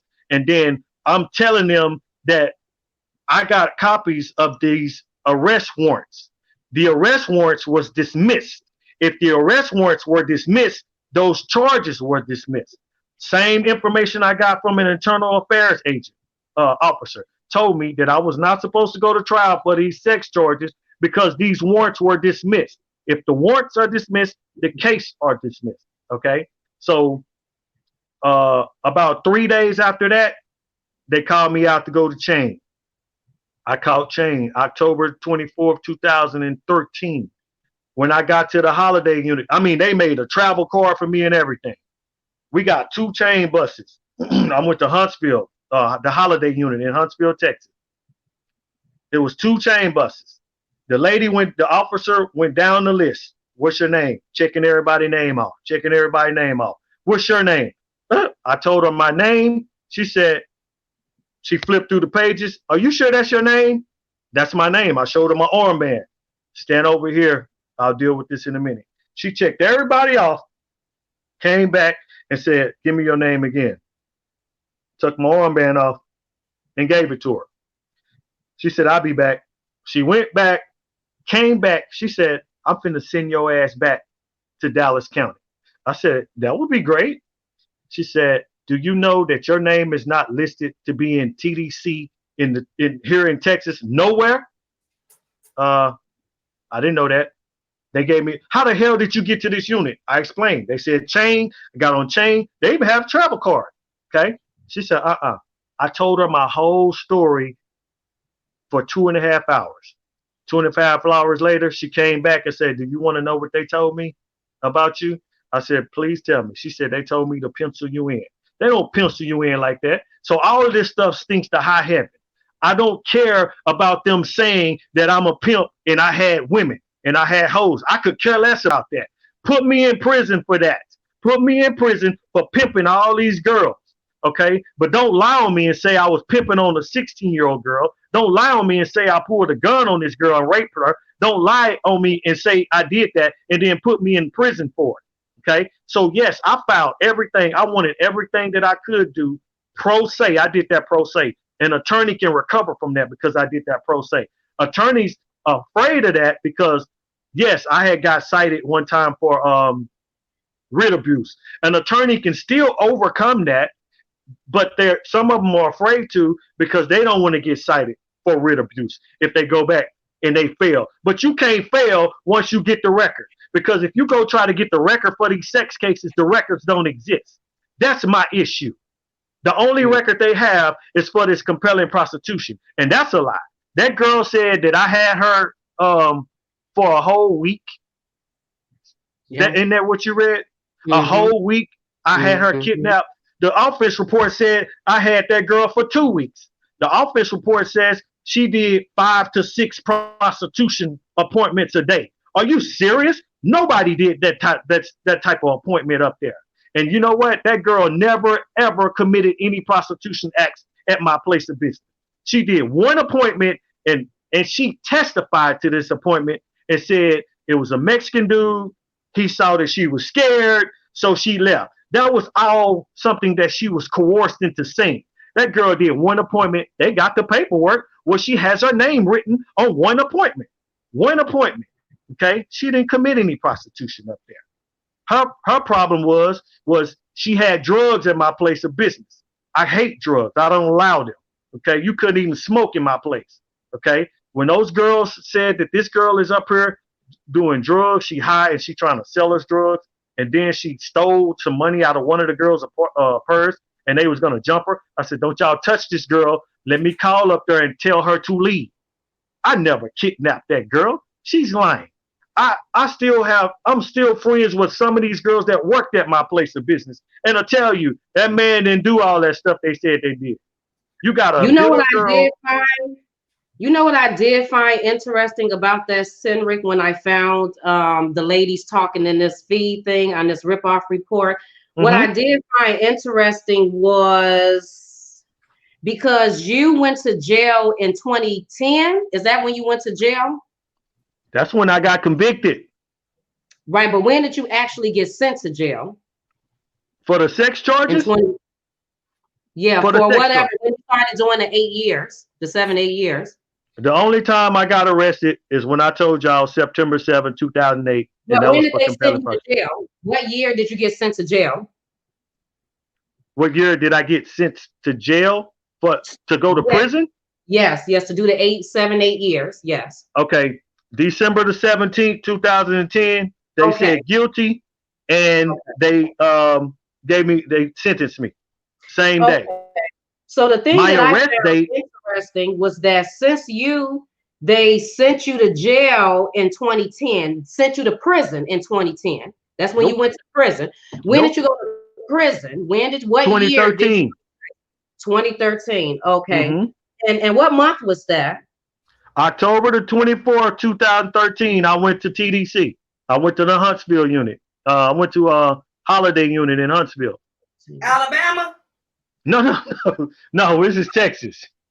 It's Texas. See, if you pull up my arrest report, wait a minute. You said August of 2013, October of 2013 is when you went to prison. Yes. Okay, so she wrote this on August of 2013, because when I originally read it, I was thinking that you were already in prison. So I was like, why a year or two later would she go in such details? Because this thing is in details about how you put the gun up to her head, how you raped her in the bed with your son in the bed, on the mattress, on the floor, you know. And I'm like, why would she On a still be mattress? doing in such details a year or two later if this whole thing was falsified? You think that she would either not say anything about it or kind of sort of be a little bit honest. But now that I see this was in August of 2013, this was actually 2 months before you were sent to prison. Okay, let me ask you this. Go ahead. Now, I'm not sure how y'all are with the law, but this is something that she should have wrote in the complaint, not on ripoff.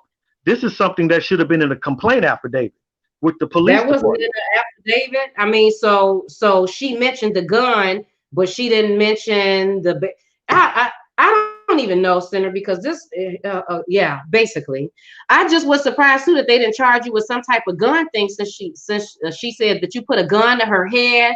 I would have thought that that would have been like another charge. What I can say about reading certain things, reading what you gave me, listening to what you have to say, it is interesting how they did your whole case, just like the whole thing that happened in September of 2010, just from September to December of 2010, that whole thing is just interesting.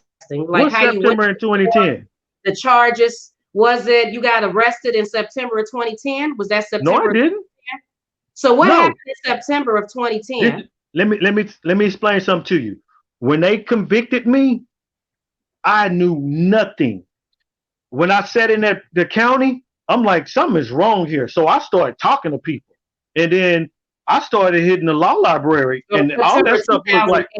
That's what I meant to say. 2008. Go ahead. Go ahead. Okay, so I'm looking at this, and then I'm talking to some cold brothers that know that law, and their first question was, "When did you get? We know you got arrested for compelling prostitution. That's one charge by itself. When did you get arrested for sexual assault and sexual performance?" And I'm telling them I never got arrested for those cases. Well, you had to have getting arrested. No, I didn't. So when I started learning the law and I started putting information to court and writing to the police department, asking questions, everybody was not on the same page with this. Okay, there's 5 different arrest dates for these sex charges. I had a sheriff come to the office, to my jail cell while I was in the county, pull me out and say, "Here." She gave me some documents that were made up by the court that said that I was released on a PR bond February, pay attention to the dates, February the 24th, 2011. They said I was released from Dallas County on a PR bond. The reason why they put that there is because I was granted a new trial on January the 5th, 2011. Nobody told me. So if you look up paperwork, you'll see, okay, he was granted a new trial and he was released 2 months later. That's what a person gonna do when they look at this paperwork. Okay. So my question, here's my thing. A magistrate, so I found all this stuff, right? Because I'm trying to get them to show their hand. They won't give me anything. All I wanted was the arrest report. My mother caught the bus to go down there to the police department. I want the arrest report. Well, you can't have them. Why? Because the arrest was too high profile. When was I arrested? Okay. These people say that I was arrested for these sex charges on December the 17th, 2010. Answer me this. Does that make any sense to you? My arrest date for the sex charges are December the 17th, 2010. The trial started on the 14th. So how can I be arrested on the 17th?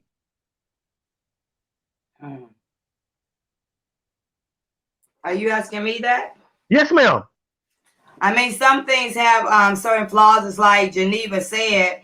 The first thing I would say, if you really felt like that you were wrongly done, the first lawyer that you came with, it would be ineffective counsel.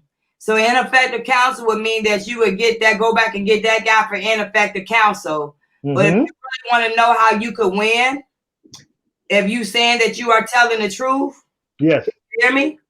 Yes, ma'am. Okay, can we see the top of your ceiling? We don't know what you're doing, but I'm sorry. I'm trying to see. I'm deaf in my right ear. Deaf in my right ear, and I'm trying to get as close to it because I don't want to miss anything you're saying. So okay, can you hear me? I can. Okay, we said about ineffective counsel, correct? Yes, ma'am. Yes, ma'am. Your first counsel, you need to go back from your first lawsuit, and you could go with ineffective counsel. So should you have had something right now that was very new to this whole case that would be detrimental, they have a law way back in the 1900s called extraordinary motion for a new trial. If you find one piece of compelling evidence that was leaked from the old trial to the new one that you didn't put in this last trial, that automatically gives you an effect for a new trial. Exactly. But that they had already given you a new trial date. So someone would have to go back and look at those days. I can clearly tell you from dealing with Texas, because I've had experience of my own, that I don't believe that you're going to get a fair I don't think you're going to get a fair fight if you try to do what you say you're going to do. Your word says that you didn't rape anybody. The paperwork convicted you of whatever they did. To me, I would have to go back and look at everything that you would talk about to have a clear understanding, because we have none of the paperwork. But to know that you was in the state of the good old boys and you are under this type of allegations and being a pimp, we don't care about you being a pimp. You say you don't care about being a pimp. I really care about you being a pimp as a black man. I think you need to find you another profession, and then I'll think you'll win with hands down, and I would help you win.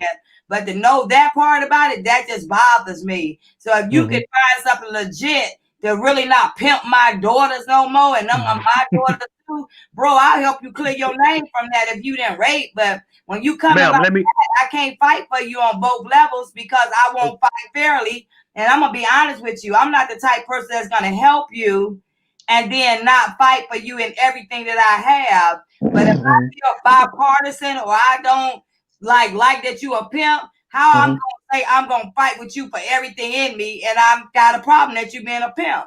You drop a pimp and you can win your case. May I please respond?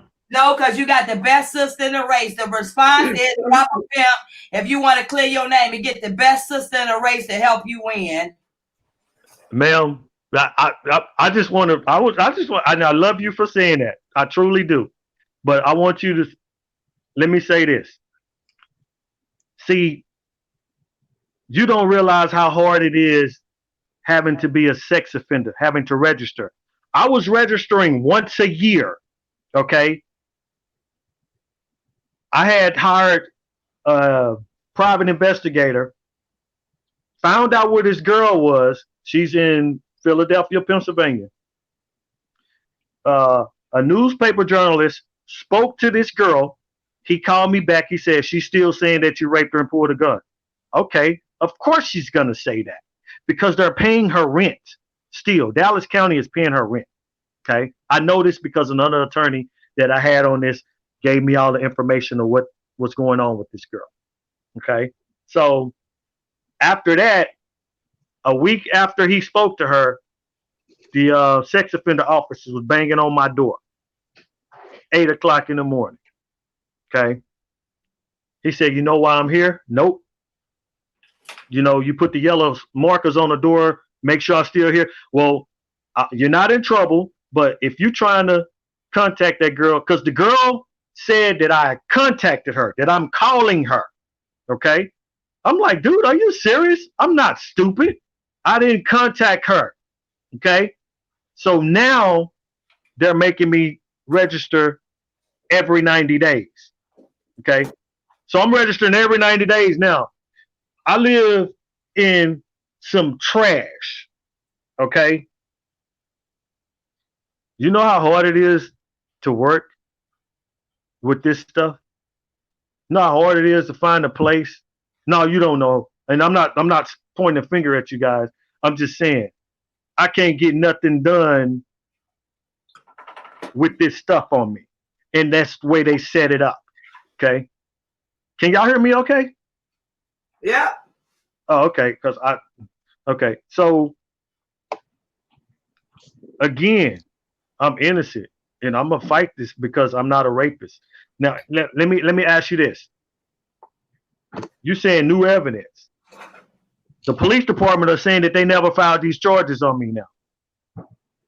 The Dallas Police Department saying they don't have no record of these sex cases and they did not file the charges. I showed them the indictments that said that y'all filed these charges. Now, which one of y'all lying? Okay. So in order to get an indictment, you got to have information to take before a grand jury in order to get an indictment. You can't just go in there and say, hey, this man raped her and this and this and that. I mean, you want to see this stuff on paper. Where's all your collection of evidence to go before a grand jury in order to get an indictment?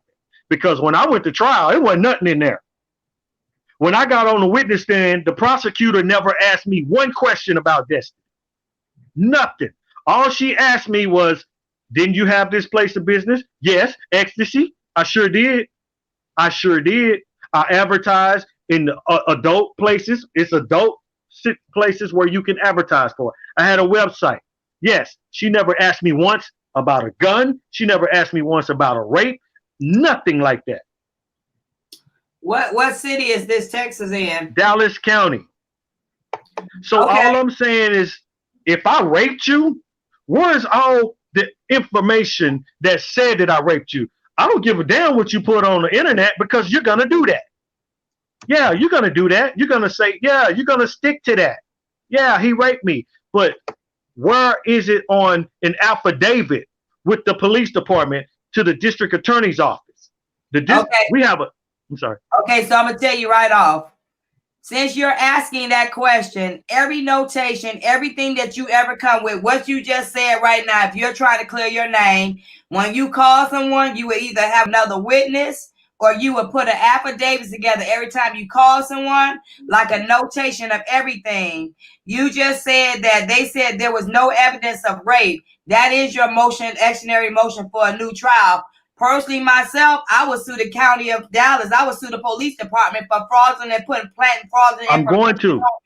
That would be the only way to go, because you don't win in court and you ain't sued nobody for no capital. So the only way that you can win, if you're truly saying this, then you got to hit them where the pockets. I would go back and sue them for expeditionary motion for a new trial. Bring the evidence that you said, where they the police report where they said, oh, we don't have a rape case, we ain't got no records. All that is expeditionary motion for a new trial, because it was never presented in the first trial. If it came after the fact when you got out, I just gave you your winner case. You just got to get it together and you can do that. So I'm just telling you, I just state your case right there. And if people are listening, because I seen a probation officer on here and someone called Doll, you said that didn't sound right because you're a correctional officer. Let me know what you're talking about, Doll. Leave that information down on the bottom. There also is a probation officer on here where you said something doesn't sound right. Please state at the bottom of the video or at the comments what you mean don't sound right. Because no matter what, at the end of the day, we're doing this to hear what this man has to say. And you've already know I'm not a biased person. I would be less of a person to sit here and tell this man how he cannot win his case if he is innocent. So at this time, expeditionary motion for a new trial, you bring all that paperwork back, you get your own affidavits together, you put it in writing, and you sue the police department and make them figure out how to tell the truth. That, and if your lawyer, the one you finna pay $30,000 to, if he's gonna rob you blind, then he'll tell you that. Well, let me tell you what he said. Like you said, we're going after this lawyer first for ineffective assistance of counsel. He could have put that in yesterday. That ain't no money. He could put that in. He should already put that in. Well, you know how it is. Let me say this. I've wasted my family, my brother. My brother died.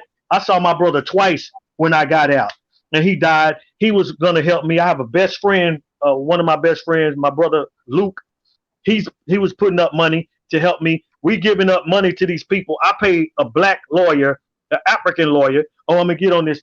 We got together and gave this man $5,000. He charged me $10,000. When I told him to go get the record, because you can't do nothing. You can't do anything until you go get the record. Am I right? I'm gonna put this like this.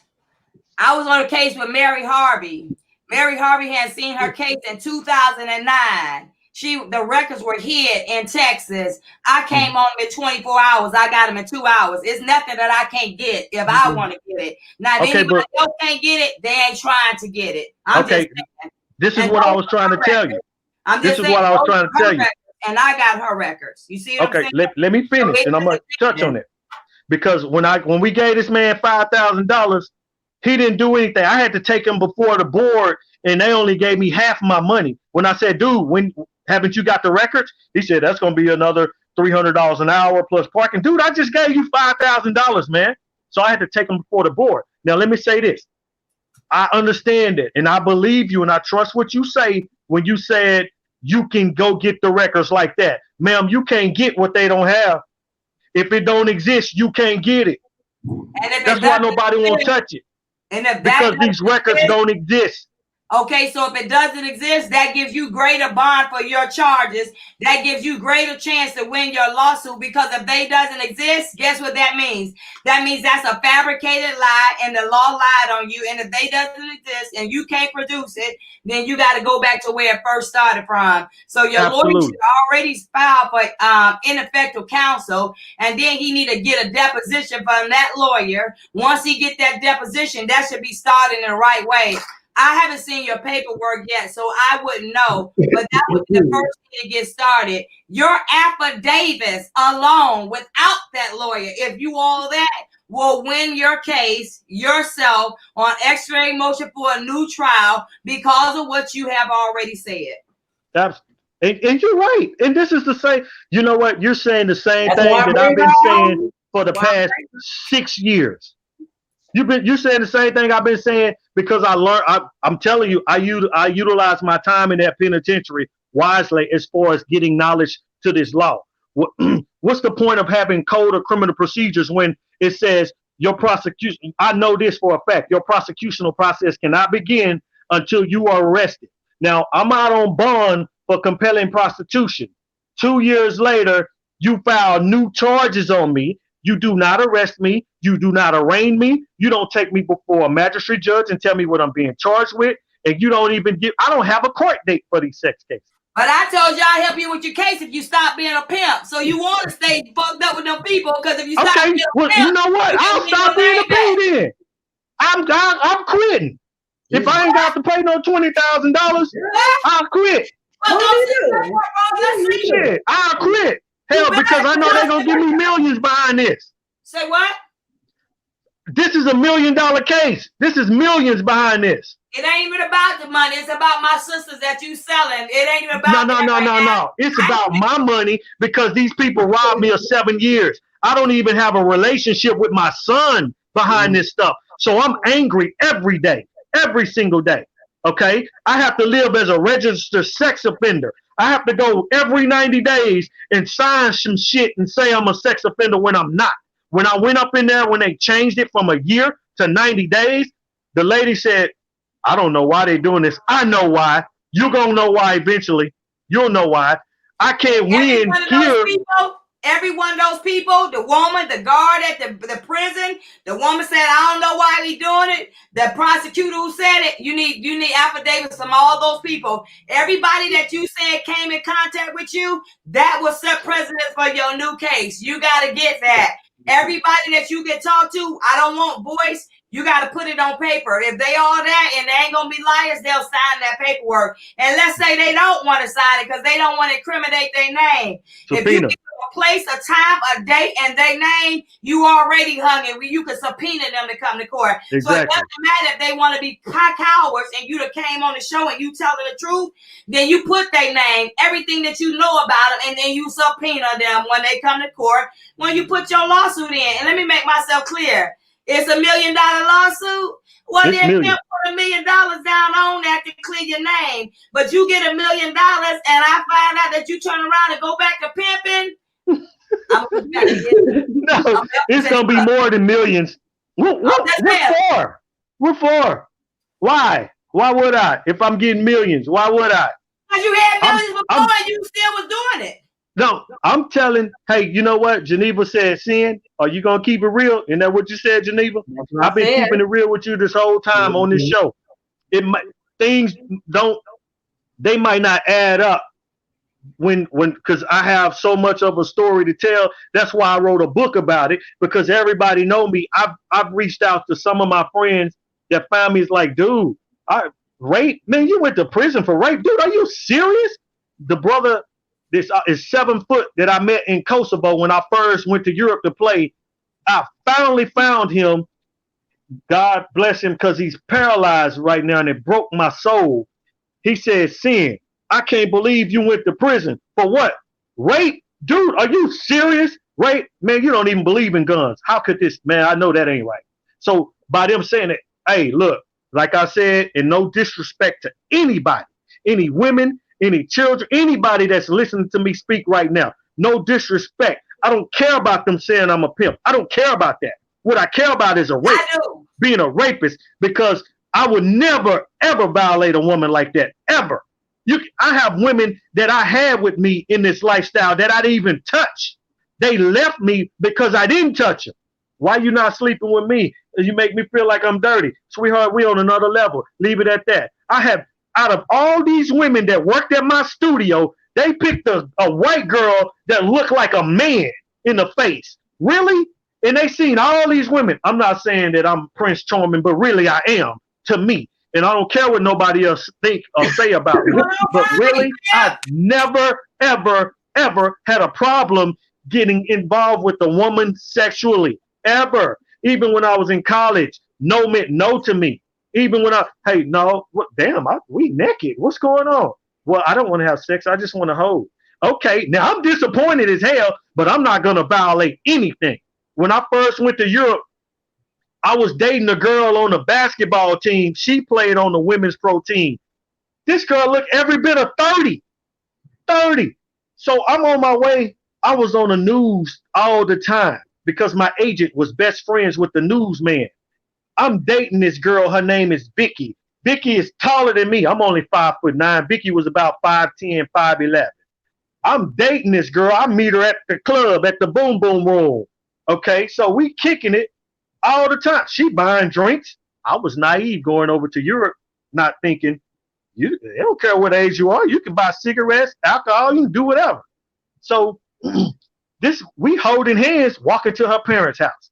They don't speak no English, but I'm going to go over here and have a new dish and just let everybody see me, because I love the fact that I can sign autographs and people can see me and tell me that they love me. Okay, so I said, hey, Vicky. Me and my boy, we was talking. He said, man, how old you think she is? I said, dude, she looked 30. He said, man, I think she about 26, 27. I said, man, I'm going to think she's 30. So we're walking. Hey, Vicky, me and my boy, we trying to figure out how old you are. I'm thinking, I said 23. I'm thinking 30, but I said 23, not to, embarrass her or anything. She said, you don't know how old I am? Nope. She said, I'm not no 25. 21? Nope. 20? Nope. Older, younger. I said, you got to be 18, 19. She said, no, I'm 16. I stopped in my tracks, walked my ass back to my apartment. What are you doing? Girl, you 16 years old. I'm 31 years old. You 16. I'm not fooling with you. Oh, it's okay over here. I don't give a damn. I'm an American, and my heart is American. And wherever I go, my morals follow me wherever I go. So I cut that shit off. I don't mess with people like that. And I don't rape nobody, ever. So all this stuff, I said all that to say this. If I rape this girl at gunpoint, where is the paperwork that said it from the courts? Not what she said, because she's going to continue to say it. Not what she said before they started their investigation. They never had an investigation for these cases. That's my issue. And I understand, yep. Got to go to this lawyer for ineffective counsel. We have a black new district attorney. I was on a radio station here in 90-something, is a news radio station. And I told my story, and apparently this district attorney heard it. That man called me. I was on my way to work. He called me. I was a delivery driver. This man called me, and he explained. I didn't even believe it was him. He said, yeah, it's me, the new district attorney. Bottom line, he told me to contact him after he got sworn in. He was going to get me some help. Man, that man ain't trying to help me. You know why? Because this is going to embarrass the hell out of him. Where's the paperwork for this rape? You go to the police department, because the arrest dates, the arrest reports, where are they? There are none. I have a letter from the court says there's no complaint affidavit. There's no probable cause. There's no arraignment information for these sex cases. That's a problem. Well, this is what I'm going to, because we, what's I going to say? Cedric, tell everybody where, if people are interested in your case, because I know that you have this petition. Do you want to tell people?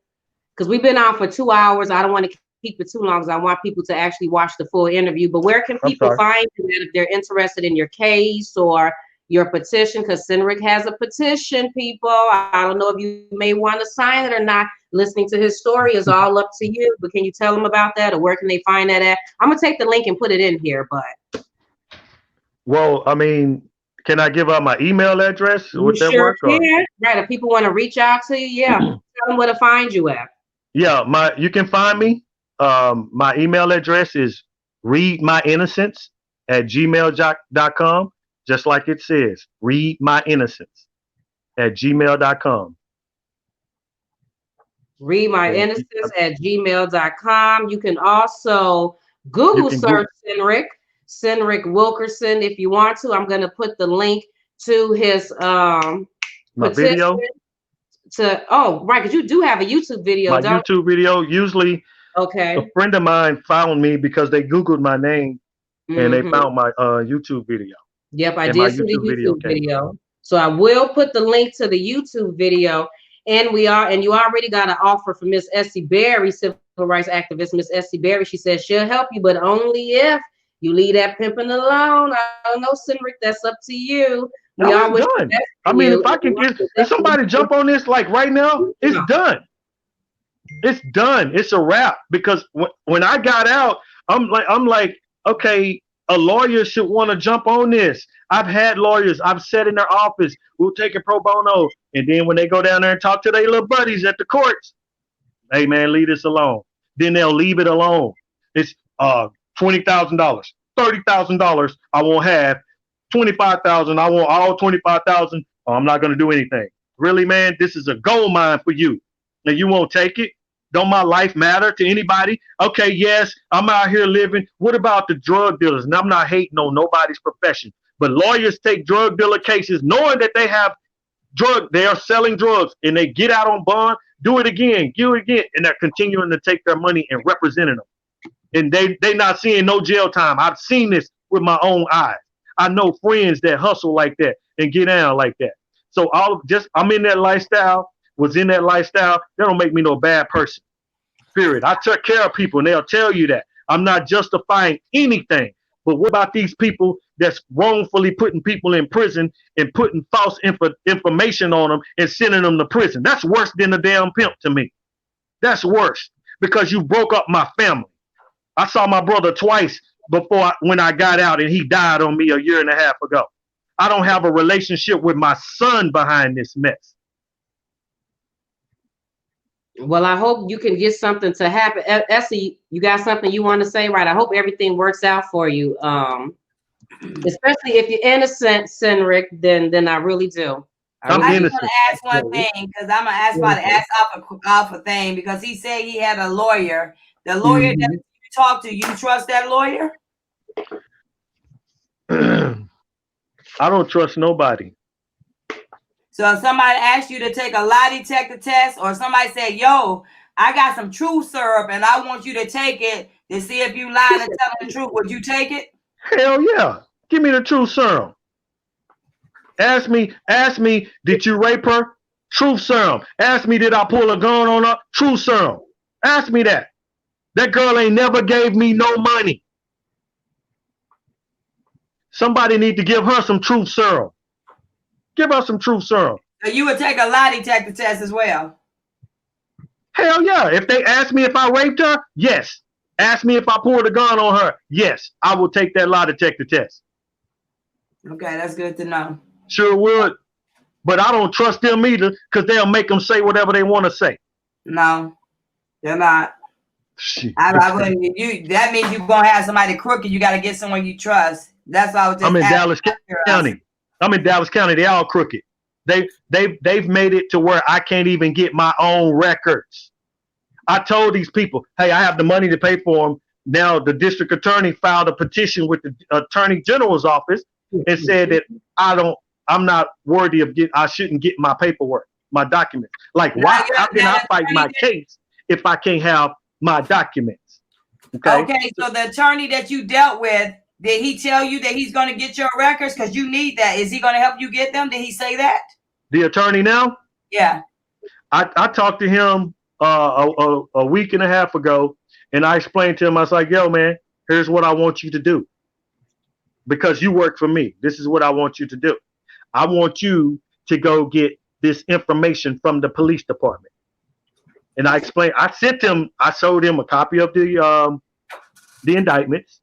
Now, the indictments are the most important instrument of this whole process. Am I right? Was he able to obtain the records? I asked him to obtain the record, go get them. He said he's going to have to subpoena them. Did you sign a retainer? With him? Yes, ma'am. Okay. Yes, ma'am. But I have a right to have as many attorneys as I want, right? No, you don't. No, you Why don't. not? No, you don't. So this is how we going to do it. I'm going to tell you off record how we'll do it. You don't have the right. I'm not an attorney, okay? I'm a civil rights advocate. But then, too, just depending on how you feel, if you want to come back and put something on there, you got an attorney that's in Texas right now, and he done pretty much put out and laid the pattern for you. If you feel like something is not quite right, you can always contact Geneva, and she know how to contact me. If you feel like there's a red flag, then you can do the same thing. You only can have one attorney, because if you go with too many attorneys don't like that. It appears to be that he has halfway told you, you know, what you can and can't do. So let's see how far he gonna get, because he's in Texas with you. That way, you sign that retainer. So even if you wanted another attorney, you've already signed a retainer. Stick with the retainer because you signed it with them. Okay. Yeah, I mean, that's it. Unless you have something else you want to ask me. No, my last question is, what are your thoughts on, and I know I've said this, I don't want to sound like a broken record. What are your thoughts on, now I'm just talking about the sexual assault and the sexual performance, okay? What if the courts are saying that they do not have any discovery, there's no Brady material, there's no offense reports, no arrest reports, no complaint affidavits, no probable cause affidavits? Then I would say that court has a serious problem, and the city of Dallas finna have a serious problem, because they not only violated your civil constitutional rights, they falsely imprisoned you for several years for a lie you didn't commit. As far as the weapon is concerned, there was no weapon ever even showed, because if you did not banish a weapon, nor was there. So when you went to court, if there was supposed to be a court hearing, they should have showed a weapon of being banished. So you've already got probable cause to put them up under suspicion for lying, because they brought that to you. And it looked like all the good old boys were in there together because a black man life didn't matter, but you were a pimp. So because you were a pimp, your life didn't matter to them. They wanted to get your black pimp off the street, because that was a bunch of white good old boys, and you done violated a white girl. And because you violated a white girl, they're going to drag you, put what they want on you, and well, brother, I'm going to set you up, because that's what we can do, because we are, we're law. And if it's not true, the point of it is, then you'll have burden of proof to prove that, if your lawyer is what he say he is. But right now, he can do your case automatically on a motion for a new trial for any new evidence that was brought up right now that was not put in the prior case. Because I am not there with this female or you, I can't say here, bad, or indifference, because we haven't talked to her if she should want to come on here. And if she does, we would hear her story. But then that would be from Geneva, how she feels like that. Right now, if you're telling me what you're telling me, I'm saying that Dallas have a problem. And then they would have more probable cause, because you got probable cause because they didn't give you anything and they lied. So yeah, he could sue. And if your lawyer already know, yeah, we got to subpoena the records, I would already be suing and subpoena the records. That's me though. You see what I'm saying? Right. I'm not going to play games with police station, judges, racists. I'm not even going to do it. And I do understand the fact of that if you are convicted, if somebody lie on you and say that you are did a crime that you did not commit. I am a true advocate of that, because that's how all these people met me on this journey with Geneva, because I was accused of being extortion or co-conspiracy, and there is no tangible evidence of that. But because a powerful person said it, you thought it was going to be so. Not with Essie Berry, it ain't. Somebody else it may would be. And let me make myself clear. I have something that the average person don't have, and that's integrity, morals, and principles, and a 100% winning rate. So when I step up into a case, I'm not stepping up here to say, hey, how you doing? I'm coming up in there to win. And that should be the same thing that your attorney's going to do. And at this point, you should be educated enough and seasoned enough, because of all the extra stuff you didn't get, to know if that attorney's going to cross you or not. But from what you said right now, he seemed to be up in on the playing field. And right now, because if you are telling truth, and it is, and Black Lives Matter, he already done put you in the playing field. He's not stupid. He knows if a bunch of Caucasian people put you in that, that's what's going to happen. Yeah. Well, let me say this before y'all go. This is what he said. Because before he decided to take my case, he said, we talked like 4 times. And the last time he was bringing me down, he was like, look, you filed all these writs. You filed all, like, dude, it's like me sitting down waiting on my girlfriend or something, and somebody just come and punch me in my face. And then I get up and they just keep punching me in my face. Am I supposed to fight back? Yes, I fight back. So that's all I had was to try to fight back, putting stuff in the court, showing them what they do. I filed my stuff without the records because they wouldn't give me anything. They couldn't give me records that they didn't have. So here's what he said eventually at the end of the conversation. He said, I know for a fact, he said, I know 100% that you innocent. I know 100% that you didn't rape this girl.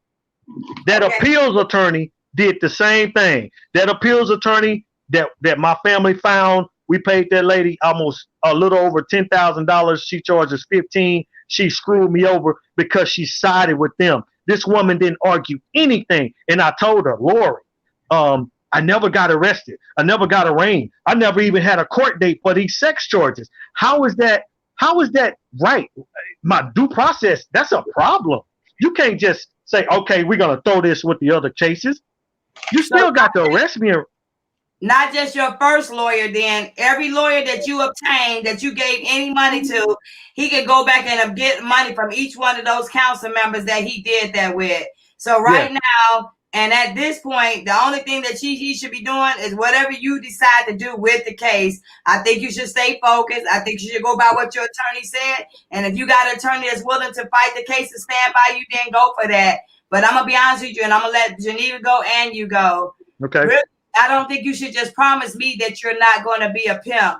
I think you should promise yourself that. I do truly believe if you change your life and direct yourself differently and do not pimp daughters, your whole career will change and people will look at you differently, and they will have more, you will have more proper cause, like more integrity about your case. But being a pimp and saying that you're finna go fight, I'm telling you from a woman that's been doing this for over 30 years with the experience that I got, you're not going to win if you stay up in the pimp game. You will win as a citizen that came out and that's trying to vindicate who you are as a black man in society. And we're not pimping our people anymore. We're not pimping anybody. You're coming up in here to win. And I know it may be hard, brother. I know people out in Texas.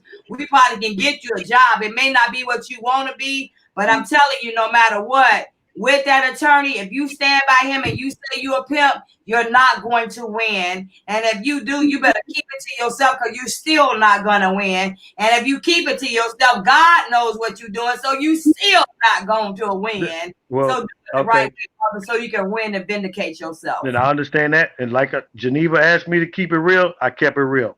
I ain't said that to nobody but y'all. But I'm sure people are watching. Okay. But I kept it real. Okay. I appreciate that, Sin. I appreciate you taking the time out, coming on Geneva's Closet to speak your truth and keeping it real, because you could have tried to hide the whole pimp thing, because you know that, they probably don't necessarily sound the best.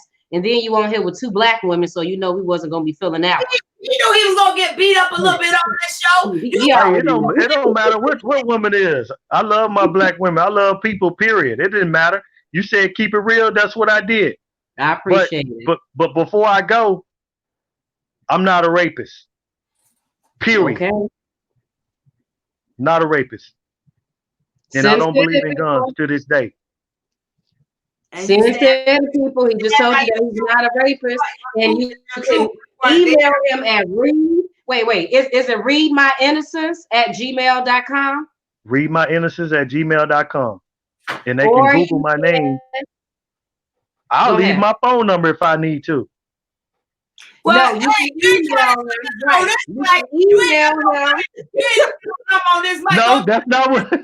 Stop it. That's not what I want to leave my number. For what? Yeah. For anybody that was willing to help. Yes, make sure you email him. Did you notice how I put on there that I'm trying to raise money? That I've been trying to raise money ever since I've been out for somebody to help me with this. Now, if I just get down and just go out there and just start, I told you I made this decision a few weeks ago. If I just decided I'm finna whoa, when I first got out, hell, I would have had money. When did you get out? December the 13th, 2017. Okay, so since then you've been working a regular job, no pimping? I did. I started off. I had to wear an ankle monitor.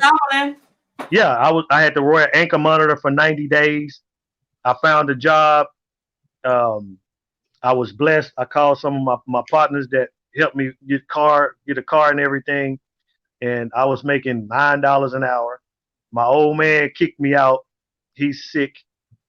He passed away a year and a half ago. And, I started working for my friend as a delivery driver, and I had, like I said, I had friends, family help putting together money. People have screwed me out of money big time. And there's no way. I had a law firm in Lancaster, Texas. These people were on it. I was going to see them, once a week. I gave them $1,200. They told me not to pay them no more money. They said this $1,200 is for the record. Okay, cool. Where's this record at? They told me that they talked to Destiny's aunt. Did you know her aunt lived in Carrollton? No, I didn't. I mean, Richardson. He said, Richardson. I said, no, dude, you act like I know a whole bunch of stuff about this girl. No. He said, well, we got in contact with her aunt. This girl aunt told her that girl is lying. All she does is mess with black men. I can't believe she lied on that boy. That boy ain't never raped that girl. She's lying. This is what an attorney firm told me that this girl's aunt said. Okay. And I know it's a lie. Is it in writing? That's what I asked him. I said, are y'all going to get that in writing? He said, just let us do our job. Now watch this. After he talked to the district attorney here, I came in the office and he was like, hey, I talked to your boy. I said, who is that? He said, I talked to the district attorney. I said, and? He said, well, he said that you making up a whole bunch of stuff. Of course he going to say that. He's just another sellout Uncle Tom. That's all that is. And I said, I have reason to believe that you're going to sell out too after you talk to him. After that, they wouldn't even contact me no more. They left me alone. That law firm left me alone and they was on it. I want to give you some advice before we get off the mic. Because you got an attorney in Geneva agreed to do this show and we didn't like come at you or we just gave you your time, but we still were honest, brutally honest. You need to be careful going on anybody else's show because you have an attorney and you could violate some of what your attorney is already trying to bring out in the open. If anything, this can benefit your case any kind of way, but I wouldn't do it again because you've already retained an attorney. And because you retained an attorney, you will violate your rights with your, client and attorney, confidentiality. Client privilege. And because he may be working on something else. So this is just something to let people still know you're innocent. But I think you should stay off the mic unless your attorney tell you something differently because you don't know what he's working on that may either help your case or may violate your case. Okay. Well, saying you got some people in here that's not sure, whatever, but you definitely got some people in here that believe you. You have some people in here that believe your story. And so, Okay. yeah, like I But said, there's a real I big just need people. Here's what I need people to do, and so I can get off the mic. Okay. They Right. okay. We about to get off. We about to get off. Okay. This brother Floyd that was murdered by this police officer. Now I seen a black woman get on the thing and say, "Oh, he went to prison for this. He went to prison for that." Okay, he has a criminal record. He had drugs in the system. So what? So what if that man was a criminal? So what? That didn't give you the right to murder him. Just like, okay, this pimp is on here. Okay, audience, people in Geneva's audience, I want you to understand what I'm saying. Just because I'm in that lifestyle does not make me a pimp. I am not a rapist. I am not a rapist. First thing that people hear, oh, a pimp. What's the first thing that comes to your mind? He beat the women and take the money, right? Where's the rape at? Yeah. Where's the rape at? He beat the women, take their money, and then rape them. Where does that rape come from? Are you still a pimp? Man. Huh? Are you still a pimp? Not anymore. All right. That's right. What are you doing? Because I can get some help. If all else fail with this attorney and I can come to you, no, absolutely not. All else is not going to fail, and your attorney is going to help you be vindicated. You just got some sisters on your team that heard your story. Our people, you can go in the box. When we're off here, you can go in the box and talk to anybody in this box that you want to and have a conversation with. They'll see you in the box. What's your name in the box? If you got a YouTube channel, what's your name? I put my full name, Cynric Wilkerson, in the box. Okay, so y'all know his YouTube. So when you go down there, you can just talk like you're your person off of YouTube, and you can conversate with these people or whatever you choose that you want to do. Because some people got good points of view, some don't. Everybody's not going to see. But at the end of the day, seeing is for you to know your truth, and that's what matters. And that's exactly. I'm done. And I hope I ain't make you nervous, Pimp. Give your heart. Oh, ex-Pimp. Excuse me.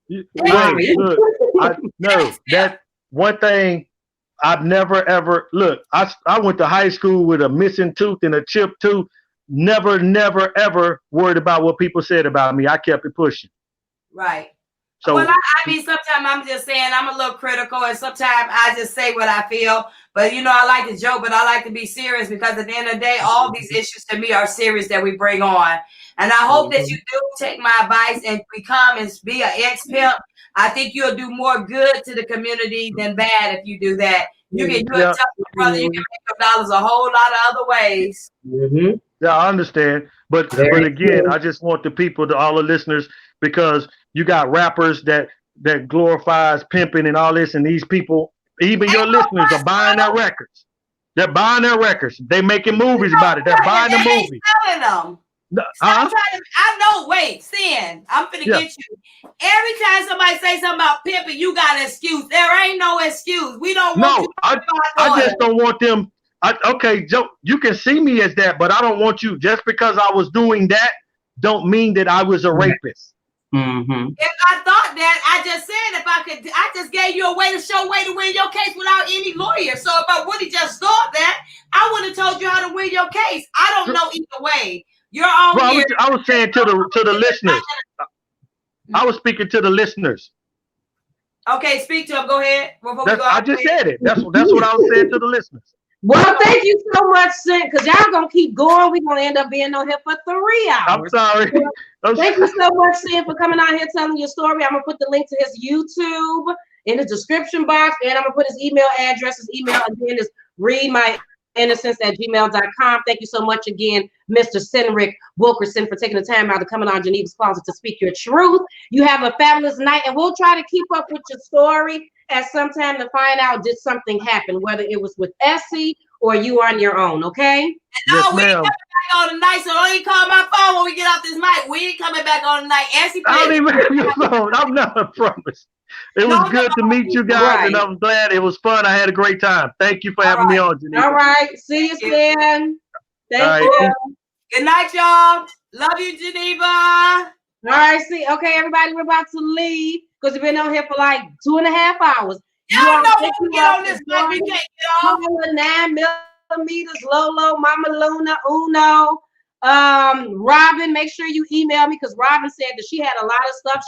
Or Robin, I don't know if a man or a woman was thrown into jail, didn't have probable cause.